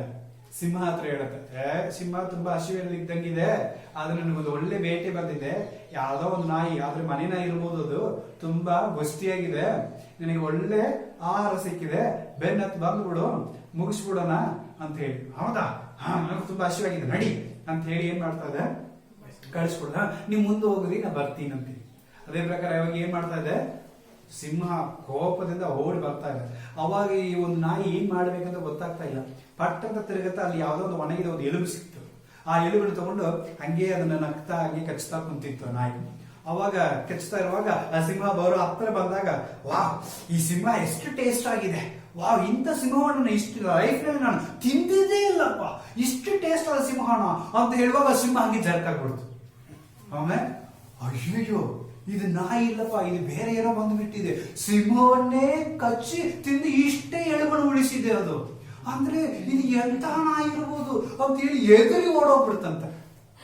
ಆಮೇಲೆ ಅಲ್ಲೆಲ್ಲೋಯ್ಯ ಎದುರಿ ಓಡಿ ಹೋದ ಮೇಲೆ ಮತ್ತೆ ಇದು ತಪ್ಪಿಸ್ಕೊಂಡ್ಬಿಡ್ತು. ಆದ್ರೆ ಇದು ಆಲೋಚನೆ ಕೋತಿ ಮತ್ತೆ ಏನಾಯ್ತು ಗೊತ್ತಾಗ್ಬಿಡ್ತು. ಅವಾಗ ಈ ಕೋತಿ ಏನ್ ಮಾಡುತ್ತೆ, ಮತ್ತೆ ನರಿ ಅದು ಮಾಡಿದ್ದು ತಪ್ಪು, ಅದು ಹಂಗ್ ಮಾಡ್ಲಿಲ್ಲ, ಸುಮ್ಮನೆ ಸಿಂಹವನ್ನು ಎದುರಿಸ್ಲಿಕ್ಕೆ ಏನ್ ಮಾಡ್ಬಿಟ್ಟಿದೆ, ಯಾವ್ದೋ ಒಂದು ಎಲುಬನ್ನು ತಗೊಂಡು ಆಕ್ಟಿಂಗ್ ಮಾಡಿದೆ, ನಾನು ಅದನ್ನ ನೋಡಿದ್ದೆ, ಯಪ್ಪ ನಾ ಸಿಂಹ ಹತ್ರ ಹೋಗಿಲ್ಲಪ್ಪ, ನೀನೇ ಹೋಗೋದು, ಕೋತಿನ ಕಳಿಸ್ಬಿಡ್ತು. ಸರಿ ಈ ಕೋತಿ ಹೋಗುತ್ತೆ ಡೈರೆಕ್ಟ್ ಆಗಿ, ಸಿಂಹದ ರಾಜ ನೀವು ಅನ್ಕೊಂಡ್ ಬಂದಿರೋ ತಪ್ಪು, ಅದು ನಿನಗೆ ಮೋಸ ಮಾಡ್ಲಿಕ್ಕೆ ಏನ್ ಮಾಡ್ಬಿಟ್ಟಿದೆ, ಹಂಗ ಆಕ್ಟಿಂಗ್ ಮಾಡಿ ನನ್ನ ಹೆದರ್ಸ್ಬಿಟ್ಟಿದೆ, ಈಗ ಬಂದ್ಬಿಟ್ರೆ ಒಂದು ಗತಿ ತೋರಿಸೇ ಬಿಡೋಣ ಅಂತೇಳಿ ಮತ್ತೆ ಏನಾಗ್ಬಿಡ್ತಾ ಇದೆ, ಈ ಕೋತಿ ಒಂದಿಗೆ ಸಿಂಹ ಬರ್ತಾ ಇದೆ.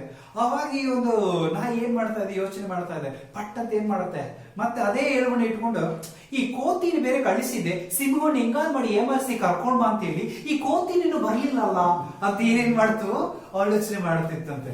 ಅವಾಗ ಪಟ್ಟಂತ ಜರ್ಕಾಗಿ ಕೋತಿನೇ ಹೋಗಿ ದೂರ ಮಾಡಿಕೊಂಡು ಈ ಸಿಂಹ ಏನಾಗ್ಬಿಡ್ತು, ಓಡೋಗ್ಬಿಡ್ತು. ನಮ್ಮ ಜೀವಿತದಲ್ಲಿ ಹಿಂಗೆ ಅನೇಕರು ನಮ್ಮ ಜೀವಿತವನ್ನು ಕೆಡಿಸ್ಲಿಕ್ಕೆ, ಕೆಟ್ಟ ಕೆಟ್ಟ ಆಲೋಚನೆ ಮಾಡ್ಲಿಕ್ಕೆ, ನಮ್ಮನ್ನು ಬೆಳೆಸ್ಲಿಕ್ಕೆ ಅನೇಕ ಕೋತಿ ರೂಪದಲ್ಲಿ, ನರಿ ರೂಪದಲ್ಲಿ ಬರ್ತಾನೆ ಇರ್ತಾರೆ.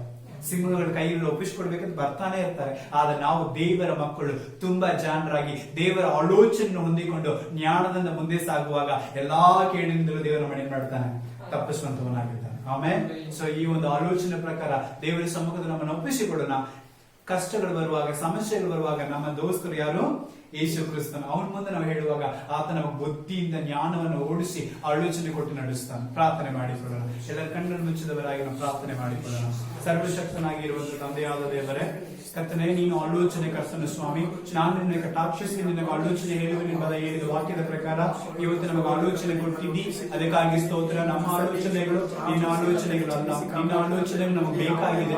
ನಿನ್ನ ಆಲೋಚನೆ ಕೊಡು, ದುರಾಲೋಚನೆಗಳು ನಿಲ್ಲದೆ, ಕೆಟ್ಟ ಕೆಟ್ಟ ವಿಚಾರಗಳಿಗೆ ಕೈ ಜೋಡಿಸದೆ ಅಪ್ಪ ನಿನ್ನ ಆಲೋಚನೆಯನ್ನು ಹೊಂದಿಕೊಂಡು ನಿನ್ನಲ್ಲಿ ಮಾತ್ರ ಬೆಳೆದು ಫಲದರಿತರಾಗಿ ಜೀವಿಸಲಿ ಅನುಕೂಲ ಮಾಡಿ. ವಾಕ್ಯವನ್ನು ಕೇಳಿದ ಎಲ್ಲರ ಜೀವಿಸಲಿ ಇವತ್ತಿನಿಂದ ನೀನು ಕೌನ್ಸಿಲರ್ ಆಗಿರು ಸ್ವಾಮಿ, ನೀನು ಆಲೋಚನೆ ಕರ್ತನಾಗಿರು. ನೀನು ಮಾತ್ರ ಅವರ ಜೀವಿತದ ಎಲ್ಲ ಶ್ರೇಷ್ಠ ವರಗಳನ್ನು ತುಂಬಿಸು, ಆಶೀರ್ವದಿಸಿ ನಡೆಸಿಕೊಡು. ಎಲ್ಲಾ ಪ್ರಾರ್ಥನೆ ಕೇಳಿದಕ್ಕಾಗಿ ವಂದನೆ. ಯೇಸು ಕ್ರಿಸ್ತನ ಉದ್ದಾದ ನಾಮದಲ್ಲಿ ಪರಿಶುದ್ಧಾತ್ಮನೆ ನಿನ್ನ ಸಹಾಯದೊಂದಿಗೆ ಪ್ರಾರ್ಥನೆ ಬೇಡಿ ಹೊಂದುತ್ತಾ ಇದ್ದೇನೆ. ನನ್ನ ಜೀವಗಳ ಸ್ವರ್ಗೀಯ ತಂದೆಯಾದ ದೇವರೇ, amen. Amen. God bless you.